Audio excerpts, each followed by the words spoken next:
In the bluegrass state of Kentucky, Wildcats football is on the rise.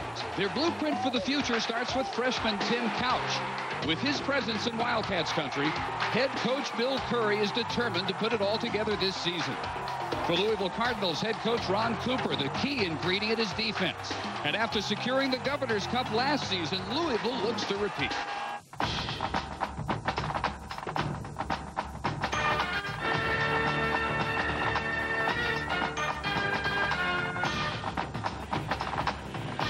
After a layoff of some 70 years, for the third year in a row, the Louisville Cardinals are in Lexington to open the regular season against their intrastate rivals from the University of Kentucky. And welcome to sold out and already very loud Commonwealth Stadium in Lexington. Dave Barnett and Todd Christensen, welcome to a full season of college football here on ESPN2. And I guess the greatest testament to what this football rivalry means for the state came, Todd, yesterday from Bill Curry, who says from the end of spring practice on, now the whole state doesn't talk basketball anymore. I think there's a lot of reasons for that. Bill Curry has reason to be excited over the fact that he has the Frosh Phenom that everybody is talking about. They have a chance to do some very good things this year in the SEC. On the other side of the ball, of course, Ron Cooper has them very excited in Louisville. First year as a head coach, they're 7-4.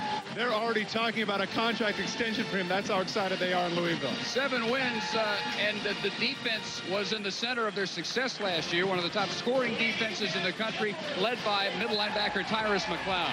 Well, Tyrus McCloud is somebody that over the last 2 years has had over 250 tackles. He was the captain of this team as a junior last year, which shows the respect that Ron Cooper has afforded him.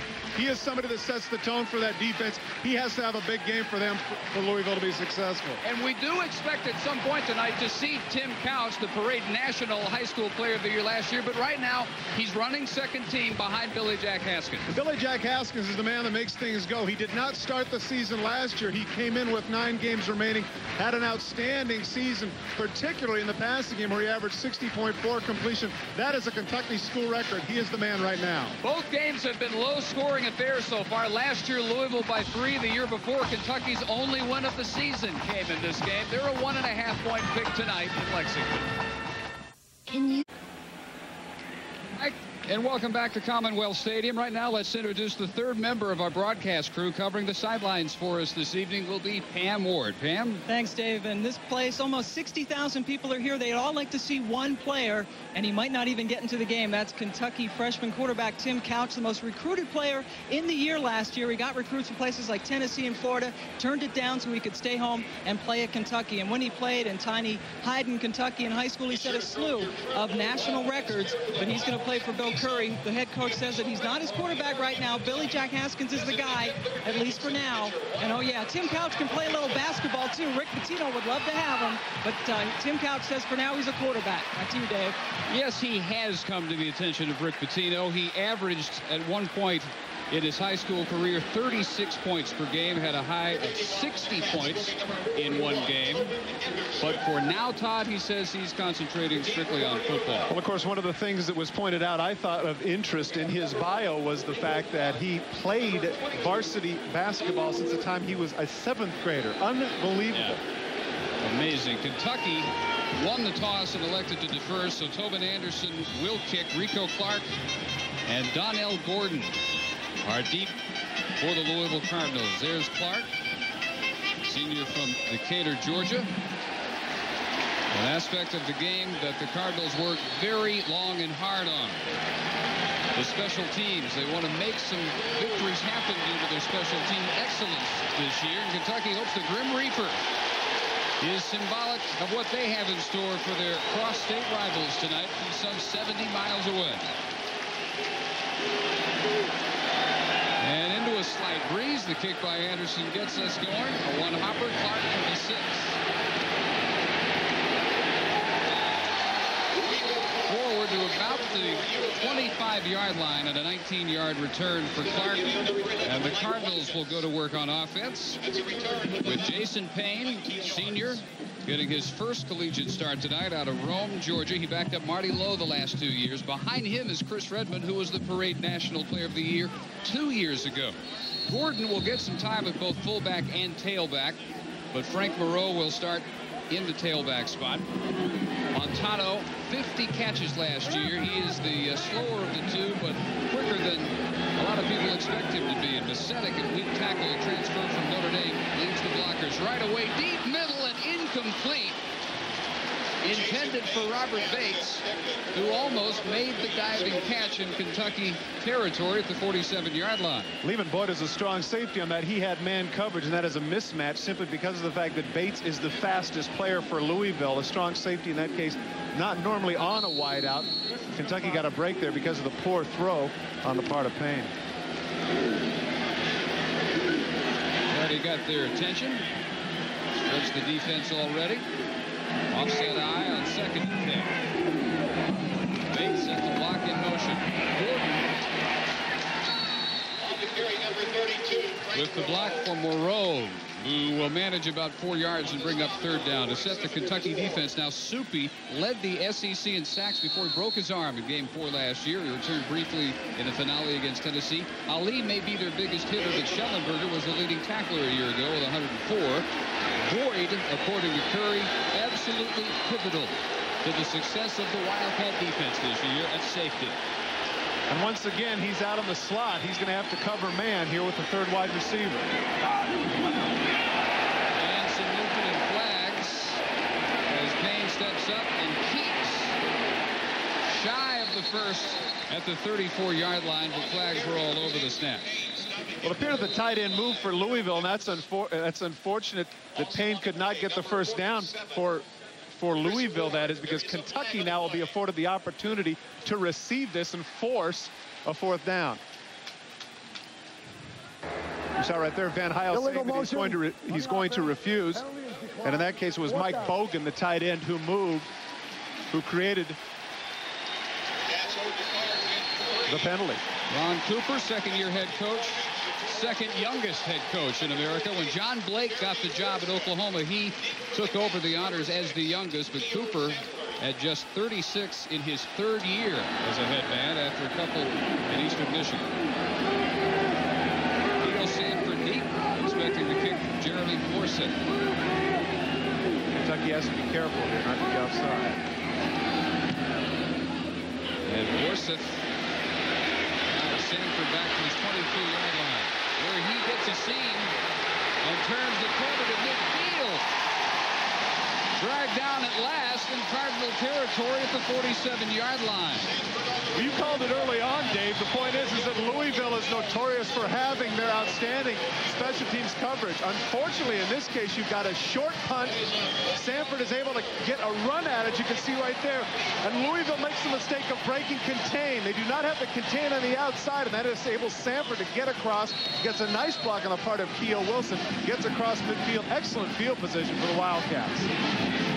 So Billy Jack Haskins will open with 3 wideouts. Normally, this is a 2 tight end offense. Raymond McClure, the lone setback. Off play action. The pass is incomplete. Intended for 19, Kevin Coleman, as we set the Wildcat offense.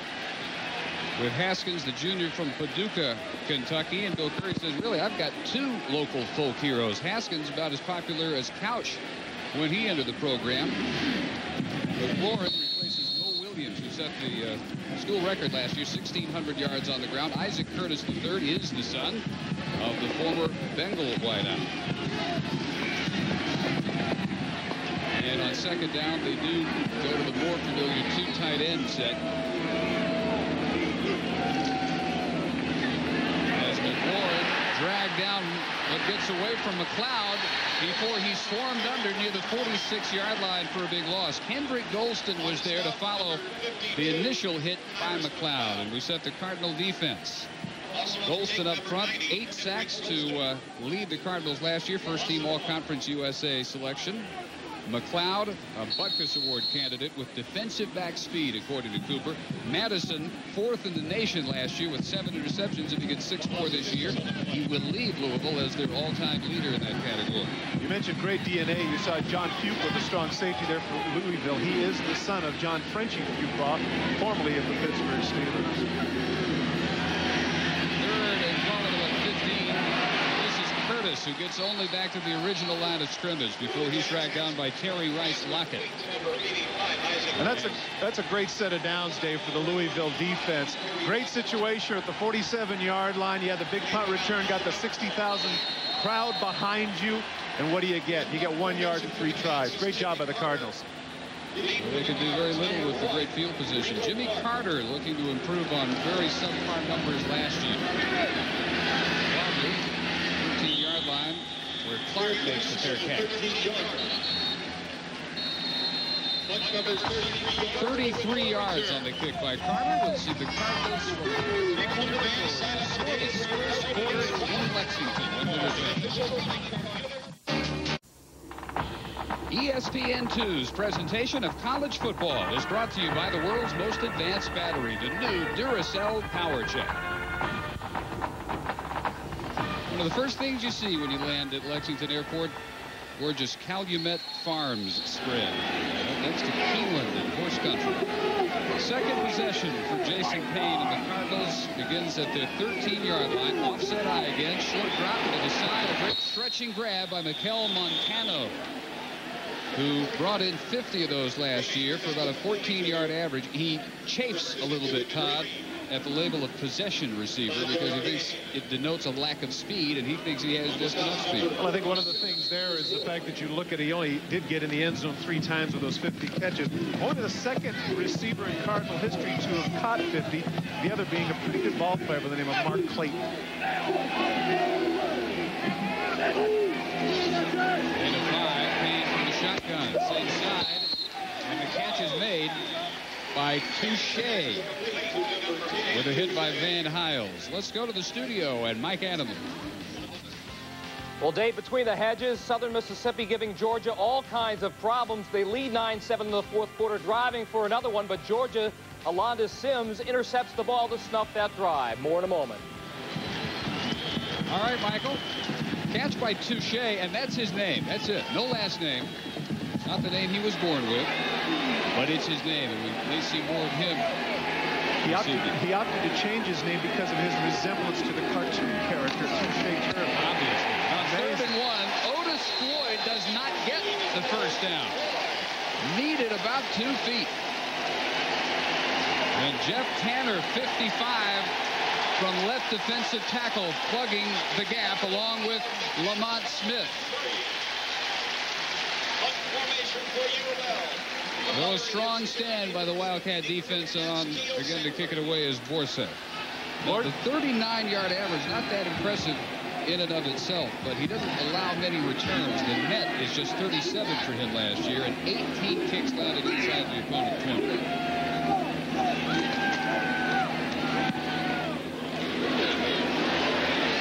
This one drives Sanford back inside his 30.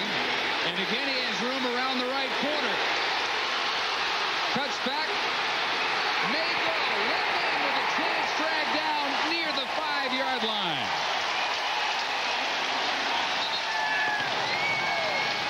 John Fuqua prevents the touchdown. Keo Wilson once again with the key block. And I can guarantee right here that Ron Cooper is going to have his men spend a lot of time in the film room, particularly this punt coverage. He breaks through the first wave, but there's nobody there. Watch number 1 come by and absolutely pummel the tight end. There he is. Sanford, it's a foot race between himself and Fuqua as he avoids the kicker. But Borsett slows down Sanford just enough for Fuqua to get him down at the 9-yard line.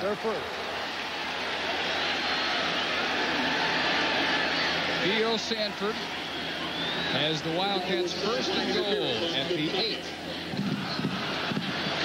And in short yardage situations, they'll go more with a 2-back set. So the fullback, Michael Woodfork, 43, is checked in to block for Raymond McLaurin. This is the Kentucky success last year inside the 20. 2 tight ends. Lone wideout is Norman Mason. Top of your screen. There's McLaurin. 2 and maybe 3 near the 5-yard line. I really don't like this formation down here simply because of the fact that it's so obvious. You come in with 2 tights and 1 wides. Everybody on the planet knows you're going to run. And at midfield, it was obvious that they were not having that kind of success. I think that what Kentucky should do here maybe is go back to the 3-wide situation, spread some people out, and then take the opportunity to run, because here they're predictable. They are also very young. Bill Curry in his 7th year, 22 wins, 45 losses. Some heat on him, obviously, with that many years in Lexington and that kind of record, but he says he's impervious to it. He's had heat on him ever since he was a 20th round pick by the Packers. This is McLaurin, straight up the middle, touchdown.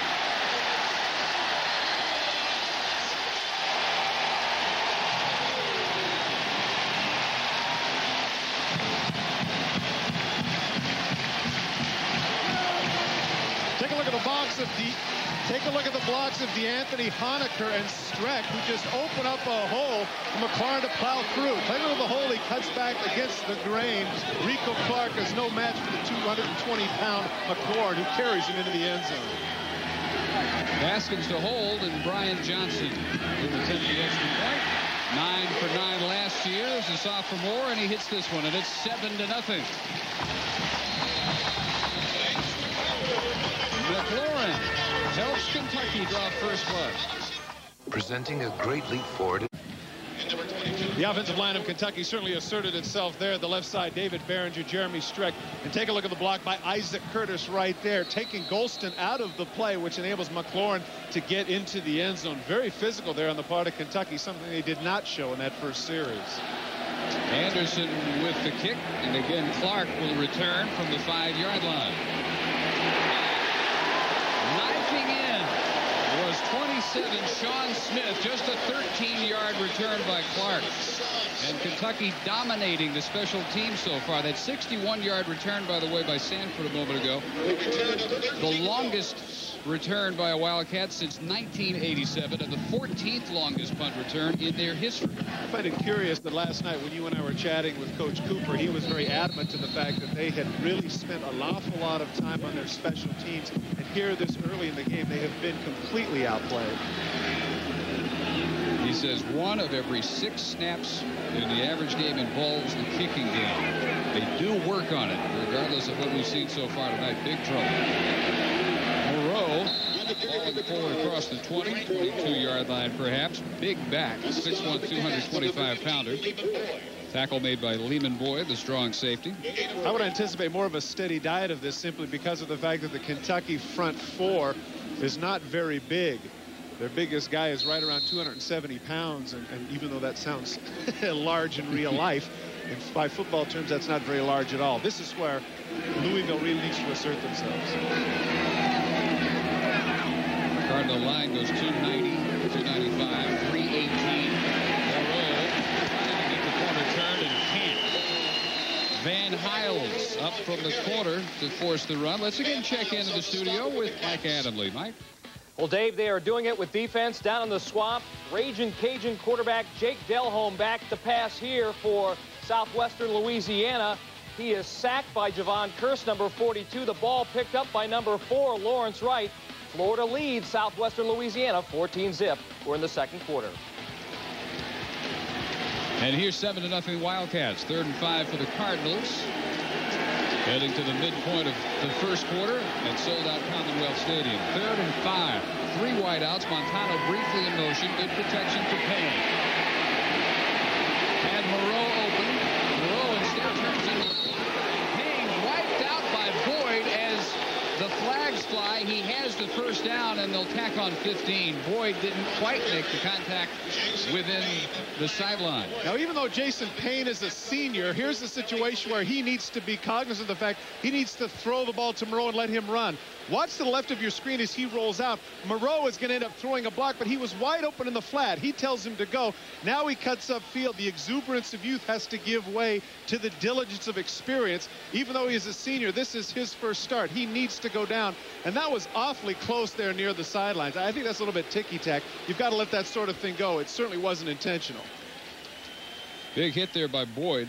Payne, if he had a constant criticism about his work backing up Marty Lowe the last couple of years, it was that sometimes they thought he might have some happy feet. Very mobile, but sometimes used that mobility when he should have done just as you said and found the open receiver. Well, in that case, Moreau was about 5 yards in front of him, and certainly Moreau is a lot faster. You give him the ball and let him take his chances. Referee tonight from the Big Ten, as is the rest of his crew, David Vitvogt. During the run, holding on the defense, 10-yard penalty from the end of the run, dead ball, personal foul on the defense, 15 yards, automatic first down. That's Tim Couch warming up. We expect to see him at some point.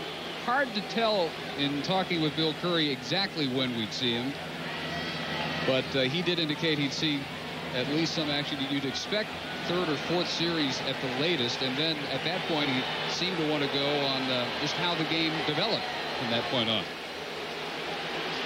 If Haskins had the hot hand, and if it was a close game, you'd expect probably to see more Haskins than Couch in the second half. This is very interesting. Evidently the holding took place as well after the play. You can see why Curry is irritated. That ended up being basically about a 20-yard gain. They tacked on both penalties. Evidently the holding must have occurred after the play because they wouldn't have done both. So with that, the Cardinals set it up 1st and 10 in Kentucky territory at the 45-yard line. Otis Floyd, very talented backup to Moreau. At this point, he's the backup anyway. He missed all of last year with academic problems. But a great combination of size at 6'2", 210, and 4.3 speed. Very explosive. Cooper expects to use him quite a bit today. Every time I listen to a coach tell me that, no, we want to get a lot of guys in there. We want to get everybody the opportunity to run. I say, who are you kidding? Teams don't go very far unless they have that one go-to guy. And I think that this first game is an opportunity for Coach Ron Cooper to discover which is the guy that's going to be his feature back throughout the season. Well, both coaches need to figure that out because they both lost 1,000-yard rushers last year. Cardinals lost Calvin Arrington. 1,016 yards. Floyd weaving. Nice job of finding the open space and breaking tackles all in the same play. And he'll have a first down at the 32. Most impressive part of that run was the stiff arm on cornerback Van Hiles, arguably one of the best players on Kentucky's defense. Play is designed to go between the tackles, and instead Floyd is able to cut to the outside and show not only some speed but some strength. Watch the right arm. Nothing inside. Now watch him cut outside. Hiles is up in the force. Watch the right hand. Pow! Down he goes. That was a good piece of stiff arm right there. The other thing impressive, nothing on his arms. You don't see that very much. You see his attack-divide gloves, you see elbow pads, you see wristbands. Nothing on that guy's arms. 8-yard pickup for the first. Moreau back in. Drag down with the first contact from Chris Ward, the defensive end, number 47. Catch all of this season's college football action for only $69. You'll see up to 100 great college football games not in your area with ESPN Game Plan. Call your cable operator or DirecTV for details. It seems like every down they're coming in with different substitutions. I have to think that even though, as we've mentioned, Payne is a senior, he hasn't played all that much, that starts to be a bit of a distraction as opposed to getting some rhythm with one particular set. Loss of 2, shotgun on 2nd and 12. And guns it into double coverage. Montano with a good start tonight. A couple of yards shy of the marker, but up to the 25-yard line where it'll be 3rd and short. One of the reasons why he gets the reputation for being a possession receiver. Watch what he does, young receivers, to the right of your screen. Watch him come back for this football. He is even with the defenders. Now he comes back between the two blue shirts to make the catch. If he sits down and just waits for the ball, in this case, Deal Ali is going to bat it down, and it's not going to be a completion. Excellent job on the part of Montano coming back to the ball so they can set up 3rd and 2.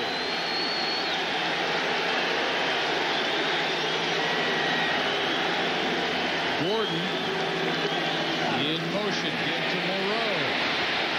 At the 22, should have enough for the first down. Needed to get just inside the 23 and should have it. The tackle by Littleton Ward, the cornerback, and it is enough for the first. There's a case of trusting the big body of Moreau. There's nobody that's going to be out on the corner. Take a look against the block at the corner, and coming up to make the tackle is Littleton Ward, but they do not believe that Ward is going to stop Moreau from getting the 2 yards. In that case, they're absolutely right. Gordon began his career at Kentucky, and he felt stuck behind Mo Williams, so he transferred and found himself, last year at least, kind of stuck behind Calvin Arrington, but he did some work at both the backfield spots this year. Moreau pops it up, and the Wildcats hop on it at the 20-yard line.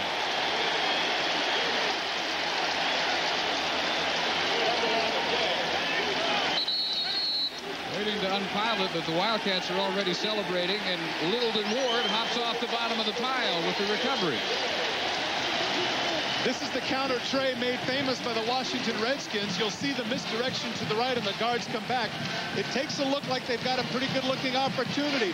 Take up Moreau as he comes up, but he is stripped of the ball by Mike Schellenberger, their 100-tackle guy. Ward with the recovery. Kentucky up 7-7.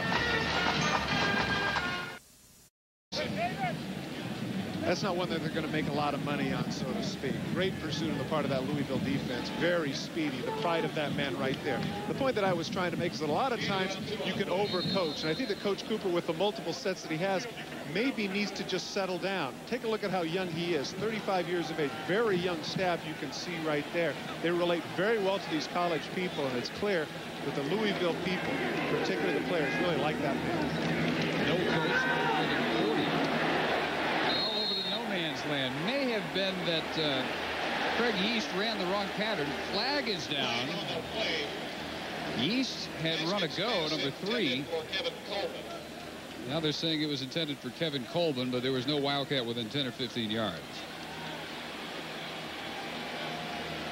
See some clapping on the part of Leland Taylor, which would seem to indicate that it's against Kentucky. So we said this entire officiating crew from the Big Ten. Offensive pass interference, the call. Very strange. The flag came in quite late. Evidently a defensive back got pushed down just as the ball was thrown.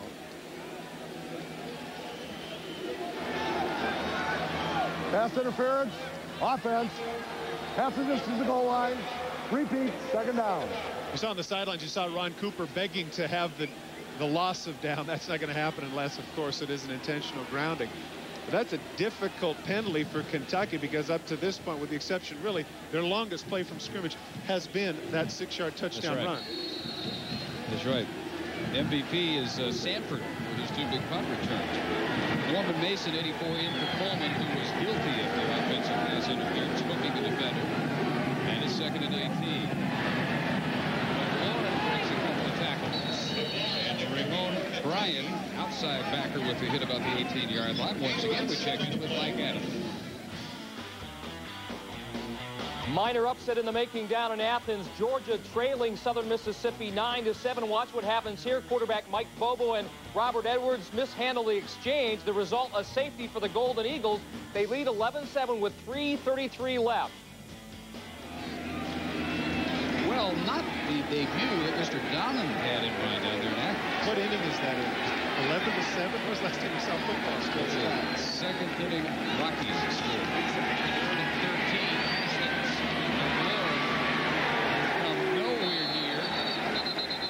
First down marker, only back to the original line of scrimmage at the 22, and the first contact came from Terry Rice Lockett there. But in fairness, this is the reason why we mentioned at the top why Billy Jack Haskins has the high completion percentage. He can dump and dink down the field, but when you're coming up 3rd and 16, Bill Curry is very cognizant of the limitations of his quarterback and knows that he's not going to get the ball downfield. They just do not want to turn it over at this point. Jimmy Carter, not from Plains, but Dunwoody, Georgia.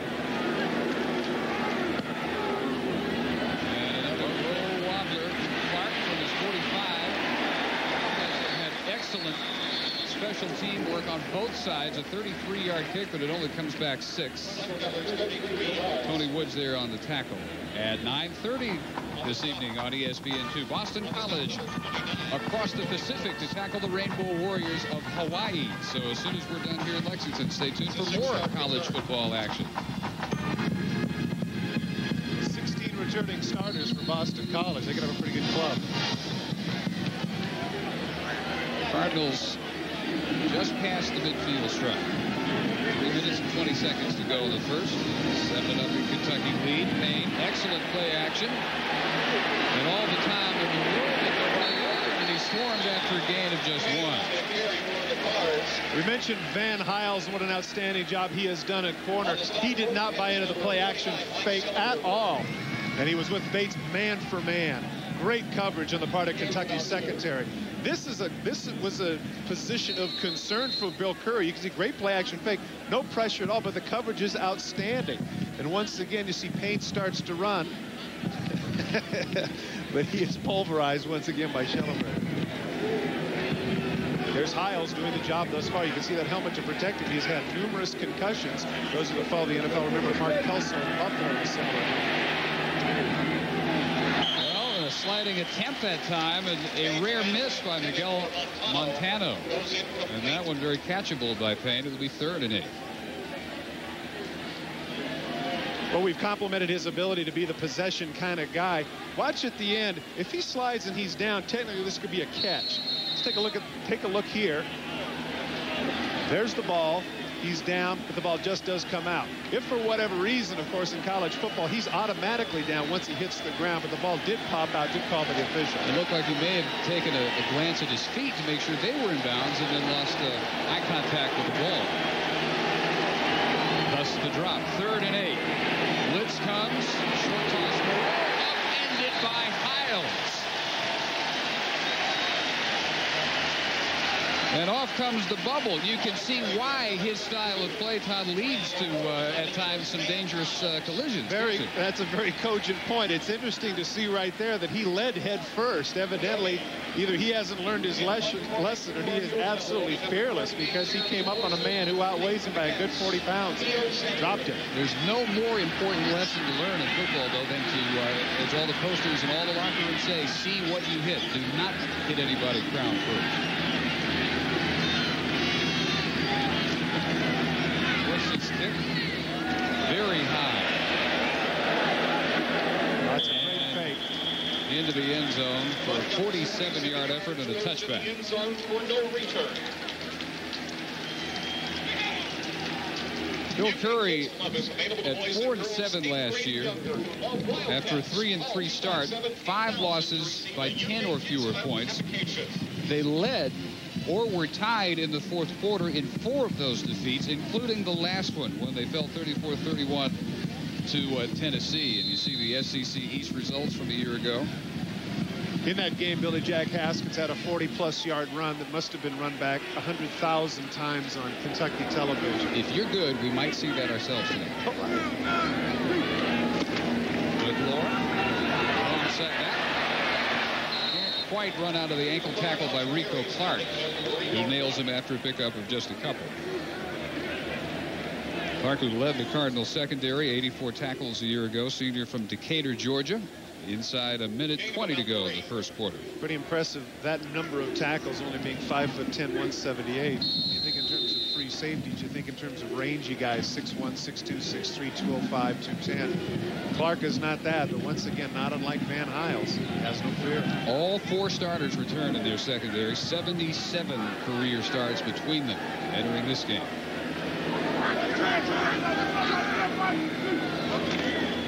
Seven needed. Second down. Haskins off play action. Buried inside the 15 by Rice Lockett and Rondell Marsh.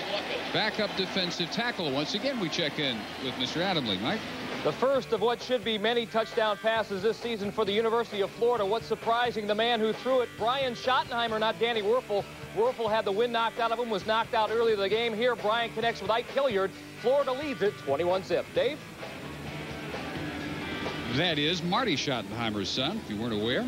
Interestingly enough, one of the reasons that he picked Florida is that he was cognizant of the fact that he might not be the starter. He wanted to go there to get a head start in his coaching career, being under the tutelage of Steve Spurrier. 3rd and 12 for Haskins. Diving attempt by Keo Sanford. Even had he brought it in, he didn't have enough for the first down. 5 seconds remaining in the quarter. But he had what he wanted. He had the zone coverage. He had the right read. He just didn't deliver the ball. Obviously a little bit affected by being sacked on the play before. And now, even though Louisville has struggled offensively, the second half of the first quarter, they're clearly winning the battle of field position. Rico Clark, 8 for the Cards. Clark should again be able to turn it back over to his offense in Kentucky territory. He expects this Carter punt at his 46-yard line. And a big rush to get it. Straight up in the air and out of bounds inside the 10. On the final play of the first quarter.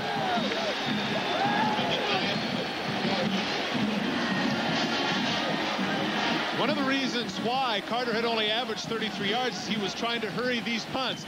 This time, instead of going with the 2 steps, he went with 3, and he ends up paying for it.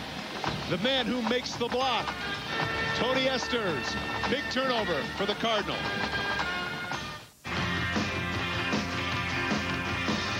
I'll stop the world and melt with you. You've seen the difference, and it's getting better all the time. I'll stop the world and melt with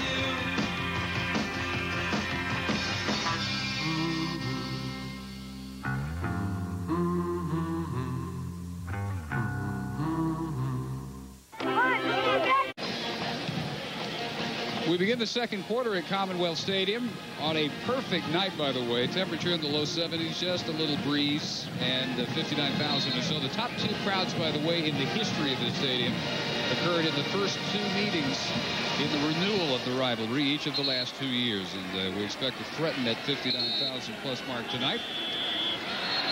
Following the block punt by Louisville's Tony Esters. First and goal at the Wildcat 8-yard line as we begin the second quarter.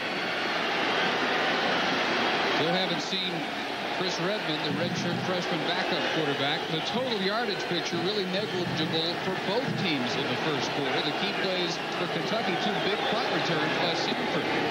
Moreau hits the turn of the corner, can't, and is spilled out of bounds at the 5-yard line.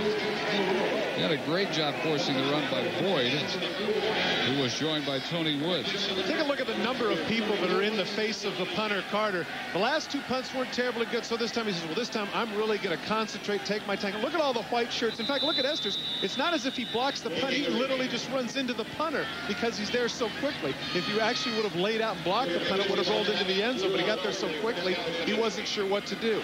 You could blame Jimmy Carter for that, except for the fact that it was complete jailbreak at the line of scrimmage. And at the spot of the tackle, or near the spot of the tackle, the 10-yard line, the injured Cardinal. You can't quite pick up the first numeral, but I think it may be the running back, Frank Moreau, who paid a heavy price after being knocked out of bounds. It is Moreau being helped to his feet. Tony Woods came up from the secondary and made a nice hit. The corners for Kentucky have been outstanding thus far in their run support. Something a lot of times you don't see at the collegiate level. You see a lot of guys that can cover, but not a lot of guys that can hit. Take a look at the end of the play. Watch number 29 come up and make the hit right there. He drops and he lands a little bit awkwardly. And, of course, Schellenberger, it appeared, his helmet might have landed on the side of his knee. Tony Woods is the man who made that contact, and so Otis Floyd checks in on second and goal from the 5. And it's Floyd right into the arms, the waiting arms of the outside backer, number 45, Lamont Smith. I really don't like that play close to the goal line, and here's why. Obviously, the defensive line is going to try and get some penetration, get up front. When you go with the counter tray and try and go with the pull, there's a hesitation. Once this guy pulls, the guy who's in his spot is penetrated. Look at all the blue shirts that have crossed the line of scrimmage. And you can see Lamont Smith makes the tackle, but Soupy, who was over the guard, is the one that gets the initial penetration. As they check Frank Moreau, third and goal, a little more than 4. With Gordon and Ivan Green, the running backs, and Bates in motion. Very good, great protection. Pulls up, caught, but only to the 3, where Schellenberger made the hit. Ivan Green, 6, redshirt freshman from Louisville, makes the catch. But the Cardinals will have to settle for 3, they hope. Take a look at the left of your screen. You're going to see once again Donnell Gordon, number 22, is completely wide open. Watch him as he throws the ball. Gordon is here to the left of the screen. He throws back against the grain. He gets nailed at the 3. All he did was had to loop the ball out to Gordon. He could have walked in for the touchdown. Once again, the inexperience of Payne costs him probably here 4 points. So to attempt a 20-yarder is David Akers, who drives it straight through. Sweet for Akers, who hails from Lexington. He has the Cardinals on the board early in the second. ESPN2's presentation of college football is brought to you by Network MCI, how to get modern communications technology working for your business. Another shot of beautiful Calumet Farms just outside Lexington proper. 7-3 Wildcats with 12:53 to go in the first half. Let's get an update on Moreau's condition from Pam Ward. All right, Dave, not good news for the Louisville Cardinals. Moreau has twisted his knee, his right knee. The trainer says it's an MCL twist, a strain, and he will not come back. He's out for the game. That is very bad news for them and for Moreau, who's waiting for this opportunity. The second leading rusher behind Arrington last year. 416 yards, all in the final 5 games. He's looking to become the first Kentucky product to lead the Cardinals in rushing since Carwell Gardner did it in 1989. Very deep kick. Sanford 6 yards deep. Wildcats 7-3 here. Let's find out what's happening with Mike Adams. Well, Dave, it's official down in Athens. Georgia's Mike Bobo trying to rescue victory here. They trail 11-7, but his pass in the end zone knocked down by 2 Southern Mississippi defenders. It's official. Southern Miss, the Golden Eagles win it 11-7. Dave? Well, what a disappointing debut for Donnan as the Bulldogs head coach, but it's not the first upset of that magnitude by that Southern Miss program. They've done it to Alabama, they've done it to Auburn, and tonight they get Georgia. Between the hedges, no less. First and 10 to 20. Haskins has seen all the action so far. Quarterback into the option pitch. Needed a block from number 12, the true freshman wideout at 5'10", 155, Quentin McCord. And Sam Madison, who is known for his interceptions last year with 7 first-team All-American, shows that he too can make the tackle. He takes on the block and still makes the tackle outside, holding it to a 3-yard gain. There's a guy, interesting statistic with regards to Madison. You see the passes defense. In addition to his fumble recoveries, he had 2 forced fumbles, which means in total he had 12. He was responsible for 12 turnovers. That's the highest of any individual in the nation last year. It's very amazing. It really is. Cardinal defense led the nation together. 41 turnovers forced. They almost get this one. On the tip drill, Rico Clark saw that one come perilously close, following the deflection by Tyrus McLeod, the middle linebacker. McLeod is going to be a Butkus finalist this year. We documented the number of tackles that he had. He is only going to augment his reputation if he can cover like that. That's difficult for a middle linebacker to get back in that kind of deep zone coverage and take the ball away from a fleet receiver like that. Excellent bit of coverage by McLeod. He can become just the 3rd Cardinal to lead them in tackles 3 straight years. Mark Sander did it, and ESPN's own Tom Jackson, the last to do it. 3rd and 7. And the Wildcats with a timeout. Just before the play clock was down to nothing. 12:06 to go in the first half in Lexington.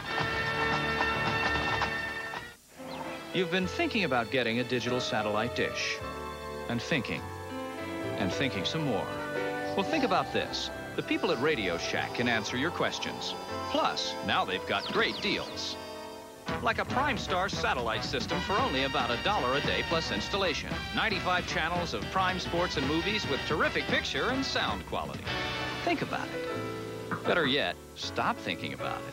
Radio Shack, you've got questions, we've got answers. My mama told me you better shop around. Oh yeah, you better shop around. Oh yeah, you better shop around.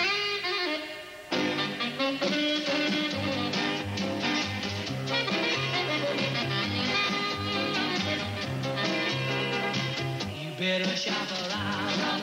Oh yeah, you better shop around. Shop around. Here's some real news for health-conscious Americans. Our most advanced Sealy Posturepedic ever for the back support you need. Only Sealy has a patented sensory arm that senses and cushions your movement, then responds to your weight with increasing support, correct support. In the foundation, only Sealy has these patented steel beams, not wood. Good news for your back. Posturepedic support, only from Sealy. The Fighting Irish storm into Nashville. The Battle Band, Notre Dame, Vanderbilt, Thursday at 8, only on ESPN. Take a look at the end of the play here. Billy Jack Haskins, as he delivers the ball, watch his right hand. It ends up hitting the forearm of Rondell Marsh. You can see he grabs his hand in obvious pain. And since he does not want to be the Wally Pipp of college football, he decides that he's going to stay in. So 3rd and 7. And wrapped up and dropped. The sack comes from 95, Rondell Marsh. One of many Cardinal recruits from Detroit. Ron Cooper really did his homework when he was the head coach at Eastern Michigan, because he has kept the recruiting pipelines open. Well, you saw last time he was in his face the play before. This time he gets right around the block of David Behringer and is able to drop the quarterback. And Kentucky's offense, in a word, is anemic.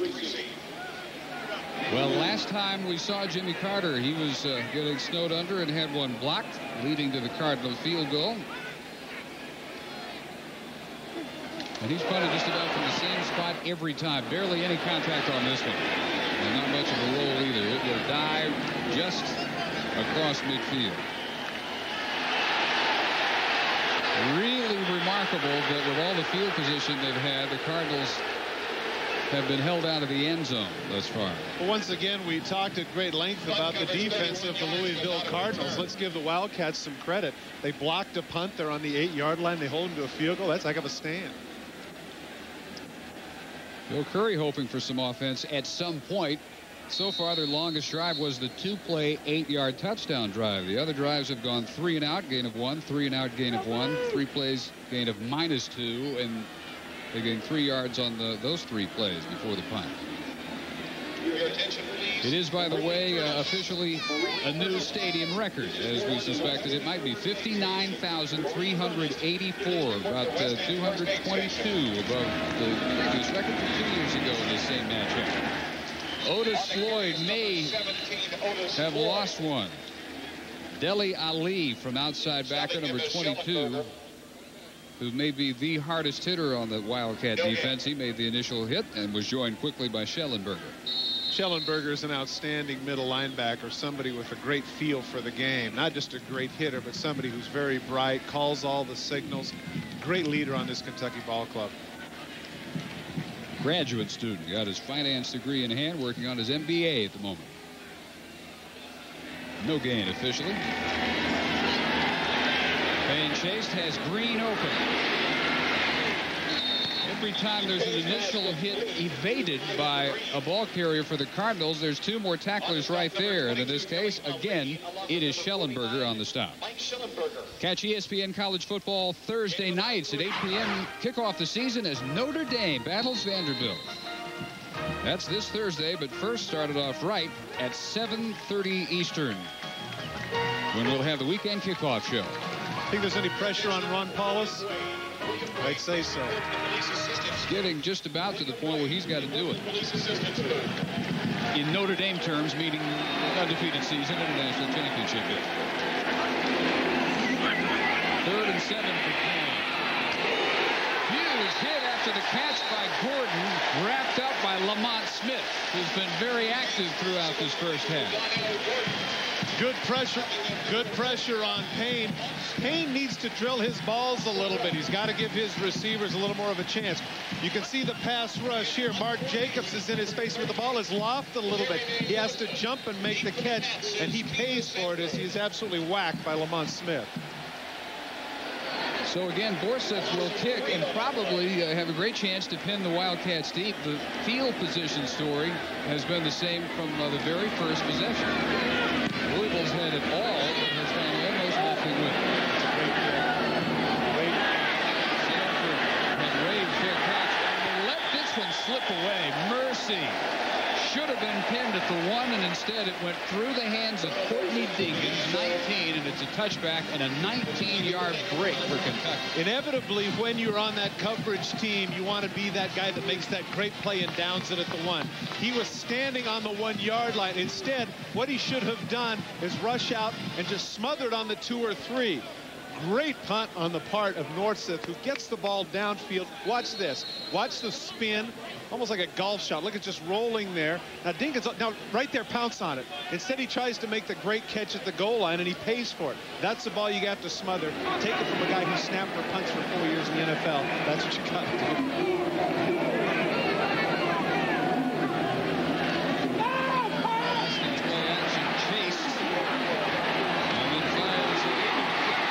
Very fortunate that he found Raymond McLaurin. That could easily have been a pickoff and 6 the other way. Rice Lockett, the closest defender from outside backer, and that's the longest gain tonight by the Cats.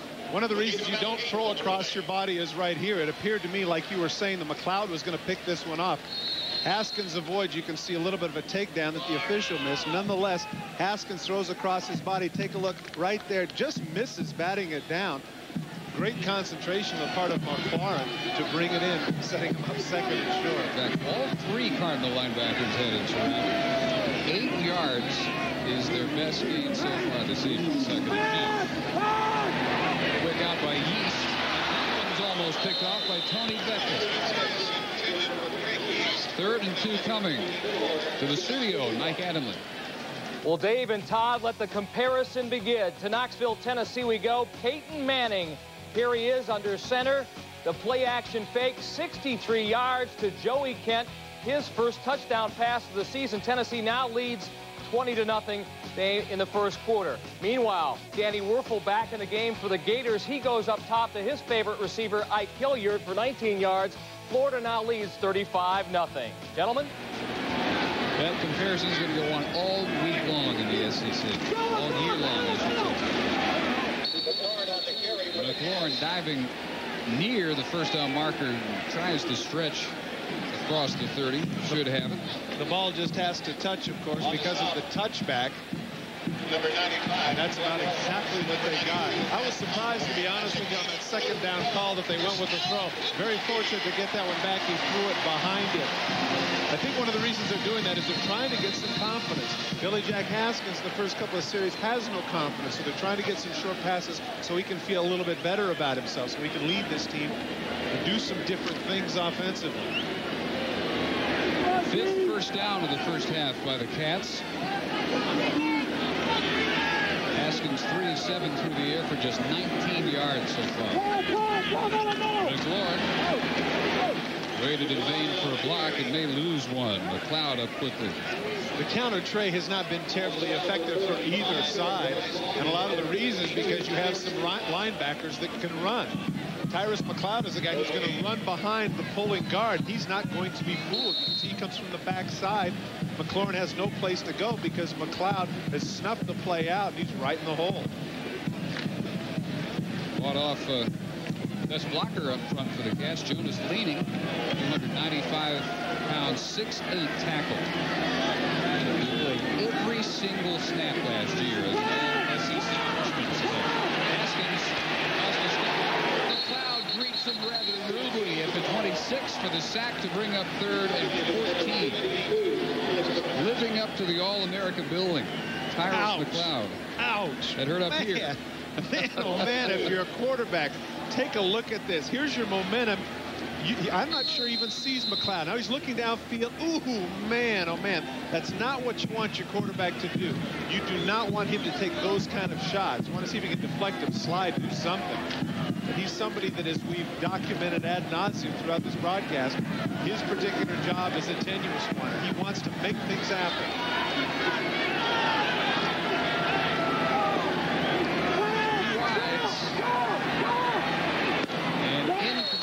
Underthrown, intended for Norman Mason. Pressure came from Matt Conway, and again the Cats will have to kick it away. Excuse me, go ahead. I was going to say that Lee Corso in the studio show made a very cogent point about the fact that defenses are usually ahead of the offenses, with the exception, of course, of Werfel and Payton. Here we have a classic case of that. Both offenses are struggling mightily to get any kind of rhythm. You saw that little puddle of red in the sea of blue at Commonwealth Stadium. 5,000 tickets, all the Louisville fans were allotted. They snapped them up in a hurry. Record crowd of over 59,300.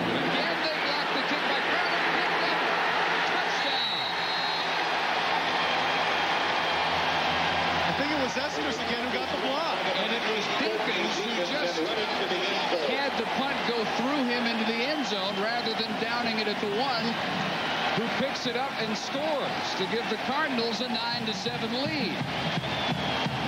What surprises me here is clearly Kentucky has to be in a situation where after that first block that ended up at the 8-yard line, certainly they would have made some adjustments.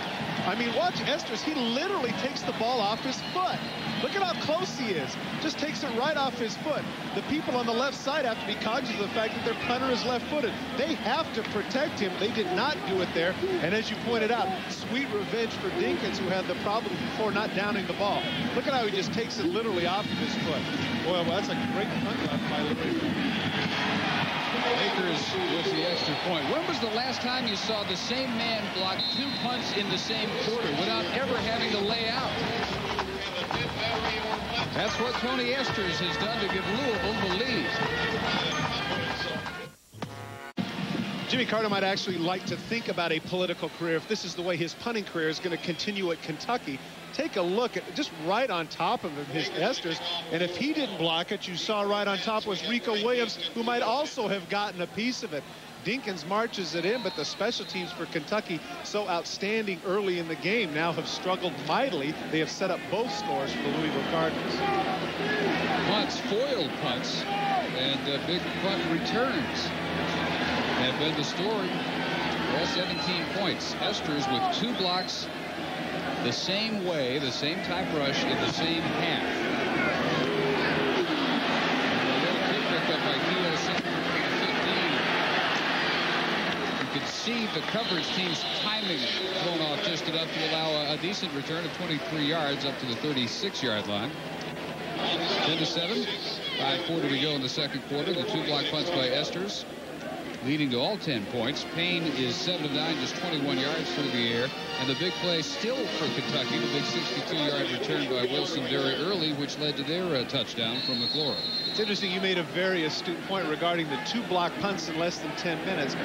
As a special teams player in my NFL career prior to getting to play some tight end, I blocked 2 punts in my career. And I was thought of at that time as a special teams.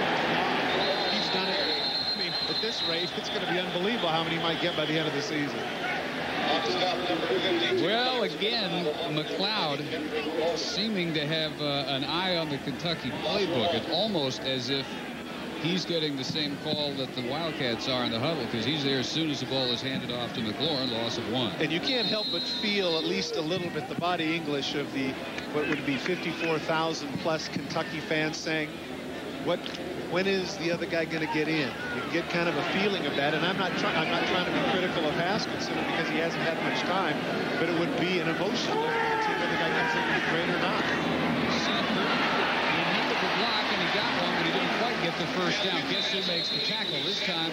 Running down the wideout from behind is McLeod, who shows what Cooper bills as defensive back speed. Tyrus McLeod reminds me of something that Bear Bryant used to say about Leroy Jordan, which was, if they stay between the sidelines, Leroy will get them. Yep. Is what he used to say. That certainly personifies McLeod. He's a hitter, and he enjoys it. Look at the smile on his face. Reminds me a little bit of Singletary, the way Mike Singletary used to play this game with a lot of joie de vivre. He was somebody that just loved to play football. At the 45, number 2.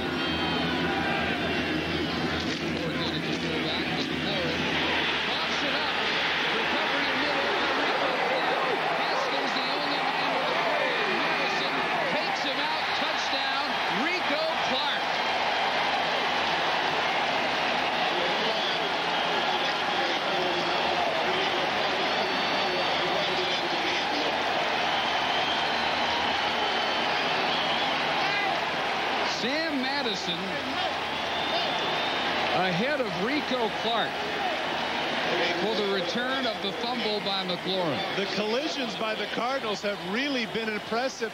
There's McLeod, who knocks him out of the way of the initial blocker, but the guy that makes the hit and strips him turns out to be Terry Rice Lockett. And that enables Clark to go the distance. You documented it, Dave, a little while ago. 41 turnovers produced by the Louisville defense last year. Tops in Division 1A. Well, they did it again. They show that that's what this defense is about. A lot of hard-hitting, aggressive, opportunistic people. So back-to-back return touchdowns by the Cardinals. The Akers extra point giving them a 10-point lead. And Will Curry now staring at the 17-7 deficit with just over 4 minutes to go in the first half of the 96 opener here in Lexington. We're looking at an offense that has rarely managed even a first down. And Tim Couch, who spent the entire first quarter warming up on the sideline, then broke for a while. He's pretty much taken the second quarter off. Back at it again on the Kentucky sideline. Well, of course, this time the difference is he has his helmet on. And you can hear segments of the crowd chanting, "We want Couch." I think you make a good point. It's not really Haskins' fault that they're having the problems. He has had very little protection and not that many open receivers. 41 turnovers last year. Plus 21 more opportunities to score than they allowed in the turnover takeaway game last year. Spelling the second.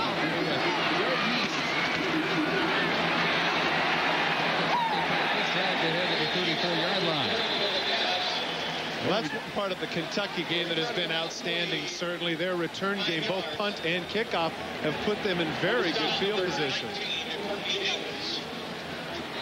Courtney Dinkins, GOAT-turned-hero, makes the special teams tackle. And all Couch has been allowed to do so far is warm up.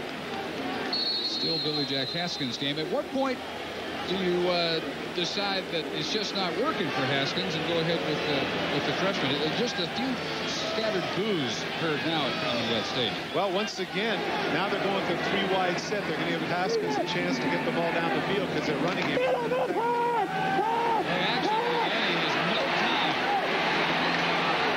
That's a pretty good job of salvaging 3 fewer yards in the loss on the sack than he might have given up. As Ramon Bryan makes the tackle. But it's not as if people need to understand. It's not as if Tim Couch can come in and block. He can't come in and run routes, and he can't come in and play tailback. But he's big enough that maybe he can shuck a hit or two.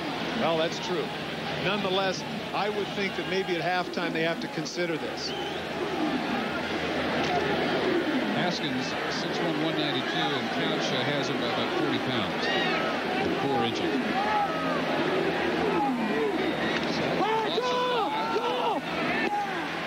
Anthony White on his first carry of the evening, redshirt freshman out of Twinsburg, Ohio. You can tell that was his first carry because that was an arm tackle. He probably should have gotten a little bit more out of that.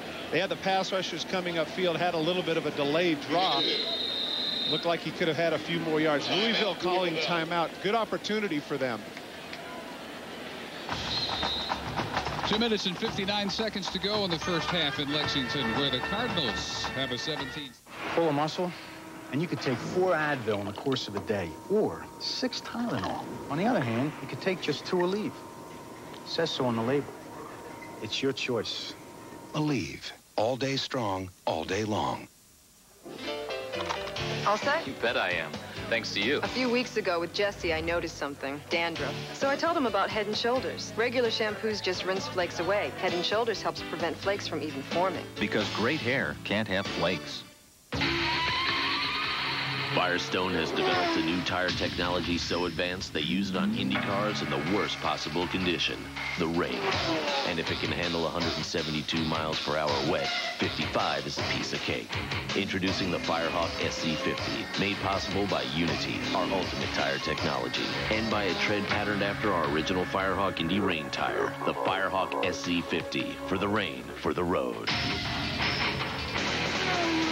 Don't need no invitation to take a taste vacation. It's shrimp's your meal, you gotta taste this deal. Gotta get a little Long Johns now. It's our new shrimp sampler for $2.99. Crunch into 5 original batter dipped shrimp and 5 bold new Southwest Fiesta shrimp. 10 shrimp fries and hush puppies, just $2.99. Gotta get a little Long John shrimp at the Sun Johns. $2.99, get the sample of Fun Johns. Gotta get a little Long Johns. Get a little Long Johns right now. That's the face of apprehension right there. Jimmy Carter, the punter for Kentucky. I need to make the point here that blocking a punt is something where everything has to go almost absolutely perfectly for the defense. Well, it's happened twice, and once more on a near-miss situation.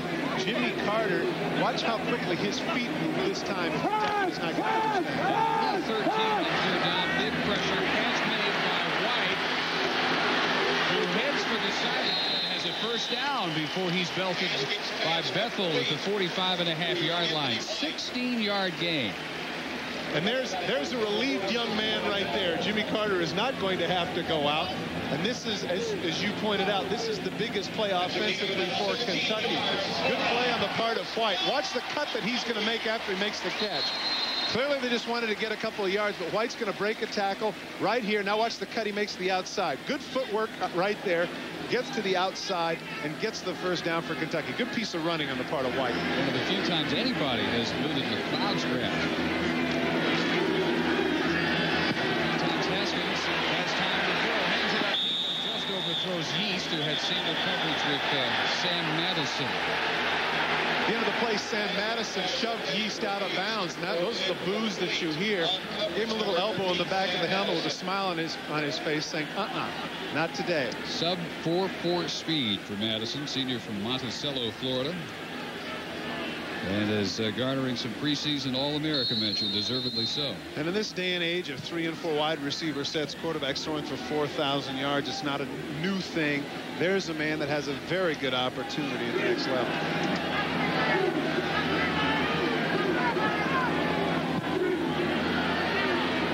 Two wideouts, two tight ends. White, and this entire series stood up, driven back by McLeod again. ESPN2 has the best in college football again next week at 12:30. Eastern Michigan and Wisconsin kick it off up in Madison. And that to be followed by a primetime doubleheader at 6 p.m. North Carolina heads to the home of Syracuse and Donovan McNabb at 9 p.m. Colorado at Colorado State. They battle for in-state bragging rights next week. That's our game. I'm looking forward to that. Checking out Coy Detmer. 37 points on the board today. Both of them had big wins today. Flags everywhere. Clock stops at 2:02 in the half. So that piece on ESPN, he's a father, right? And you have a youngster? Newlywed and a father. All in the last few months. 37-19 over Washington. Dead ball. Ball starts. Offense. 5-yard penalty. The down remains third. Both with 2 timeouts remaining. It seems like this entire half has been 3rd and long for Kentucky, doesn't it? It really does. And a lot of that credit, or all of the credit rather, has to go to the Louisville defense, who just have been all over the field, stifling everything that Kentucky has tried.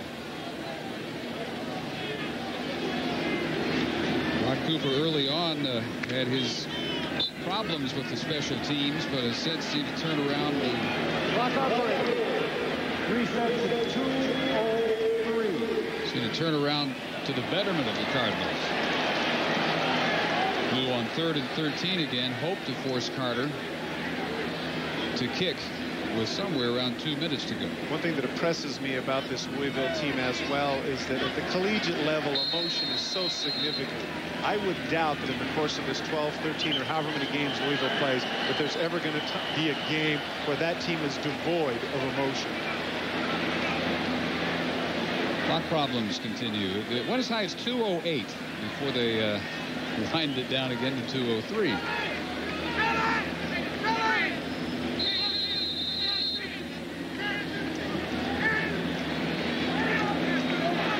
Another 3rd and long, 12 needed.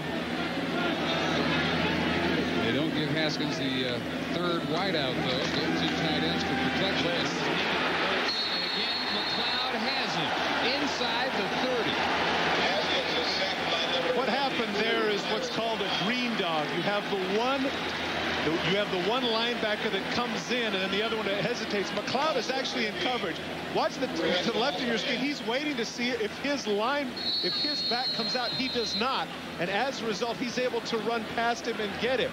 Take a look in the middle. Watch McLeod. He's going to hesitate. Then he watches number 32 White, who is supposed to have him in protection, go the other way. That enables McLeod, heads up and up to see it, to shoot the gap and drop Haskins. 4th sack by the Cardinals. Total loss of 24. Carter with no pressure this time, and by far his best effort of the half. At the 24 with 1:02 to go in the half. 43 yards, so Carter can breathe a little easier. Well, you know, we've talked at length about the fact that we believe that McLeod is going to be a Butkus finalist. If this first half is any indication, I would have to say that this is a guy take a look at the improvements that he has had. Now, I'm one of those people who sometimes thinks that lifting can be overrated. But you see those particular exercises, and those for you that are not lifting aficionados, the bench, of course, is the one where you lay on your back and push it up. The squat is with the legs, and the clean is the dead hang where you hold the bar at your knees and bring it up to your chest. All very impressive, but it's particularly that quarter of a ton that he pushes off his chest. Otis Floyd for the injured Frank Moreau, who is out for the rest of the evening. And Dave, in a game that has been dominated by special teams and turnovers, it would appear to me that Louisville is very content just to run out this clock and take a 10-point lead into halftime. Speaking of Moreau, he will be the first into the locker room at the half after twisting a knee.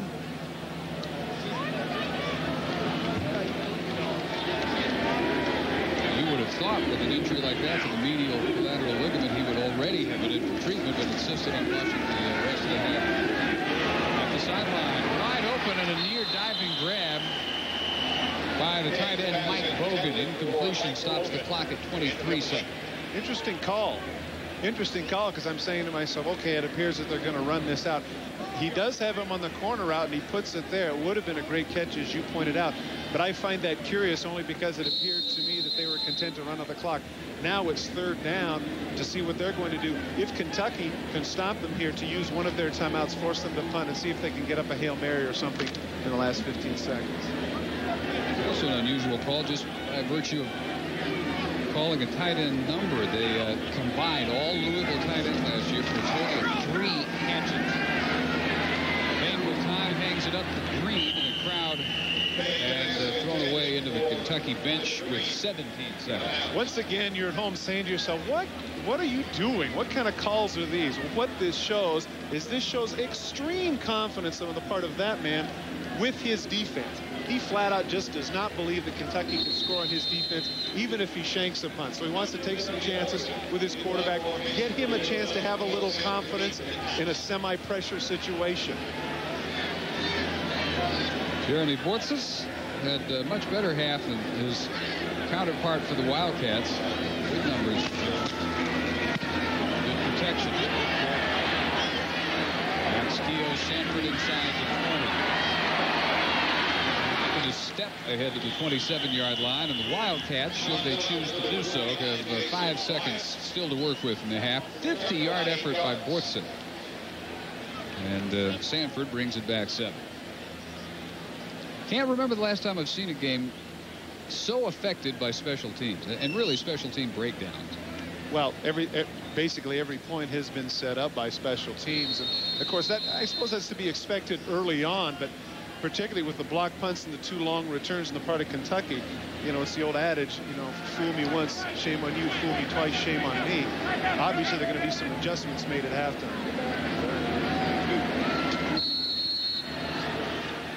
Jack Haskins takes a quick knee as the first half runs out.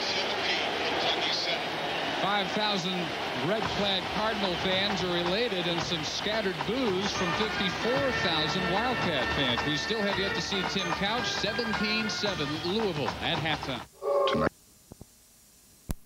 Are those statistics? Yeah, just 68 total yards by the Cardinals, but because of 5 sacks, they have held Kentucky's rushing game to negative yardage. -2, only 45 through the air on 5 of 11 for Haskins.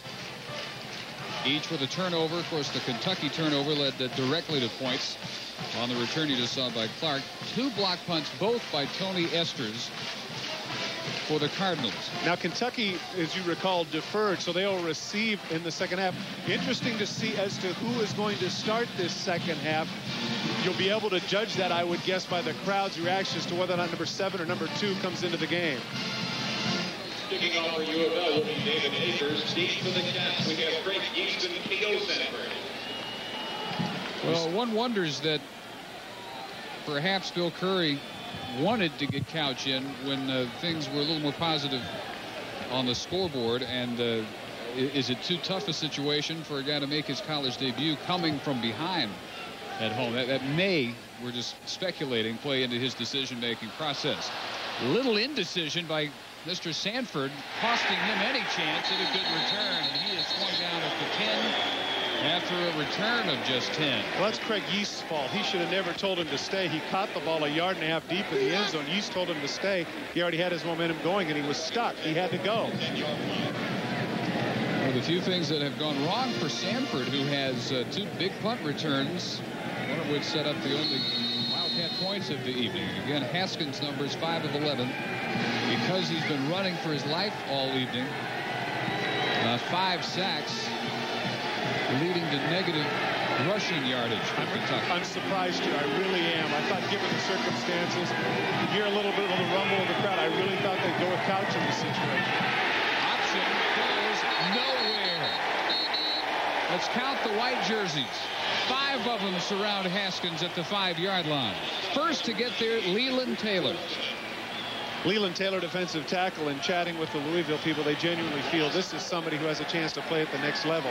Once again, what impresses me is about the pursuit of the Cardinal defense. Jimmy Johnson, when he won his 2 Super Bowls with the Dallas Cowboys, was renowned for the fact that he wanted to get people that could run. This is what this Cardinal defense can do. They can run. They cover sideline to sideline. Great team speed. Carl Powell turned Haskins right into the waiting grasp of Taylor for the sack. The 6th Louisville sack. On the ground, McLaurin leaning forward, maybe won, maybe got the 7-yard line. As has been the case all night long, the Kentucky offense faced with 3rd and long. This is not going to do much for their 3rd down efficiency, but you're absolutely right. It seems as if they come up in this situation constantly. One of the things that I would like to see, again, not that this is my decision, is you go with Couch, go with your 3 wide receiver set, give him an opportunity to open things up a bit. Well, as the game has gone on, the anticipation level, especially on this side of the field, the Kentucky bench side has mounted.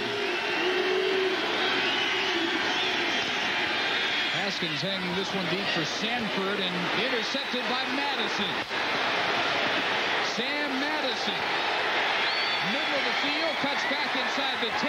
The Cardinals have another return touchdown. Their 3rd tonight.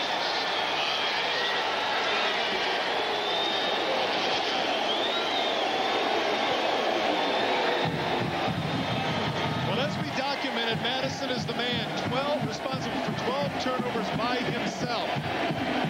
Haskins feels the pressure and just lofts it up, and Madison measures this one. He knows he's got it. Take a look at that. Not unlike a center fielder who says, I'm just not going to drop this ball. Cuts back against the grain, and check out the vision that he has. Goes back to the middle. Now he sees these are linemen. He knows that he's got the speed to get back to the outside on the left side and take it in for the touchdown. Extra point by Akers just does get inside that left upright. 3 return touchdowns by the Louisville Cardinals spell a 24-7 lead early in the 3rd quarter in Lexington. Can you remember the way it used to feel when you believed in make-believe and fairy tales were real? It's the 25th anniversary of Walt Disney World, and right now the most magical celebration ever begins at McDonald's, where you can sign up to be a part of it all and take home a piece of the magic with 4 25th anniversary glasses. Remember the magic. This is the new one, right? I had a feeling it was this. Ah, nice. Good stuff. So is it just called Miller? That's it? That was my second guess. I knew what genre it was in. The genre of beer, that is. For big flavor that goes down easy. Miller. Chester, it's Miller.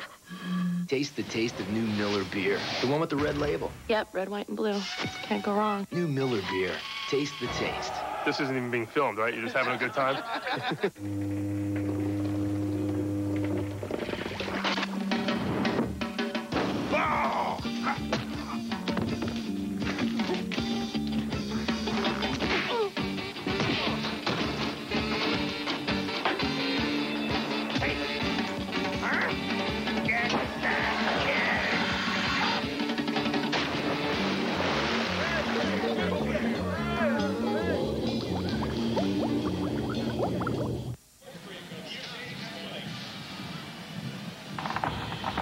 ESPN2's presentation of college football is brought to you by Honey Frosted Wheaties. Try Honey Frosted Wheaties, the frosted flake with sweet energy. Well, first time we've seen Couch actually taking snaps along the sideline. From the starting center there, Jason Watts. Let's get an update from the sidelines from Pam Ward. Pam? Tim Couch is warming up on the sidelines. I talked to Bill Curry as he was coming out. He said that he definitely will play Couch. He wanted to see if he could get some more protection, though, from Billy Jack Haskins. That hasn't happened. We're going to see Tim Couch. And apparently on the next series. Has that look about him.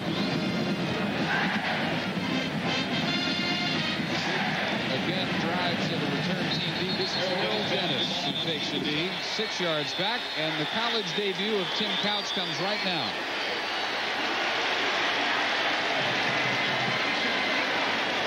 All-time high school national records for completions, yards, and touchdown passes.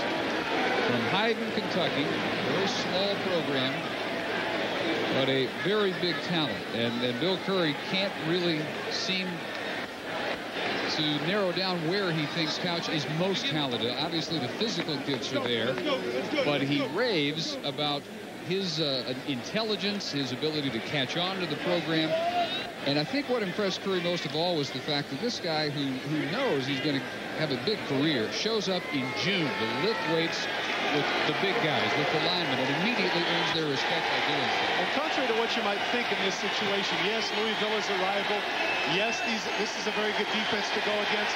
But you're down 17, you're in a big game, you've got the home crowd behind you. Basically, he's got nothing to lose. In the conversation that I had with John Elway talking about what's your secret in the last 2 minutes, he said, because I've got nothing to lose. We're behind anyway.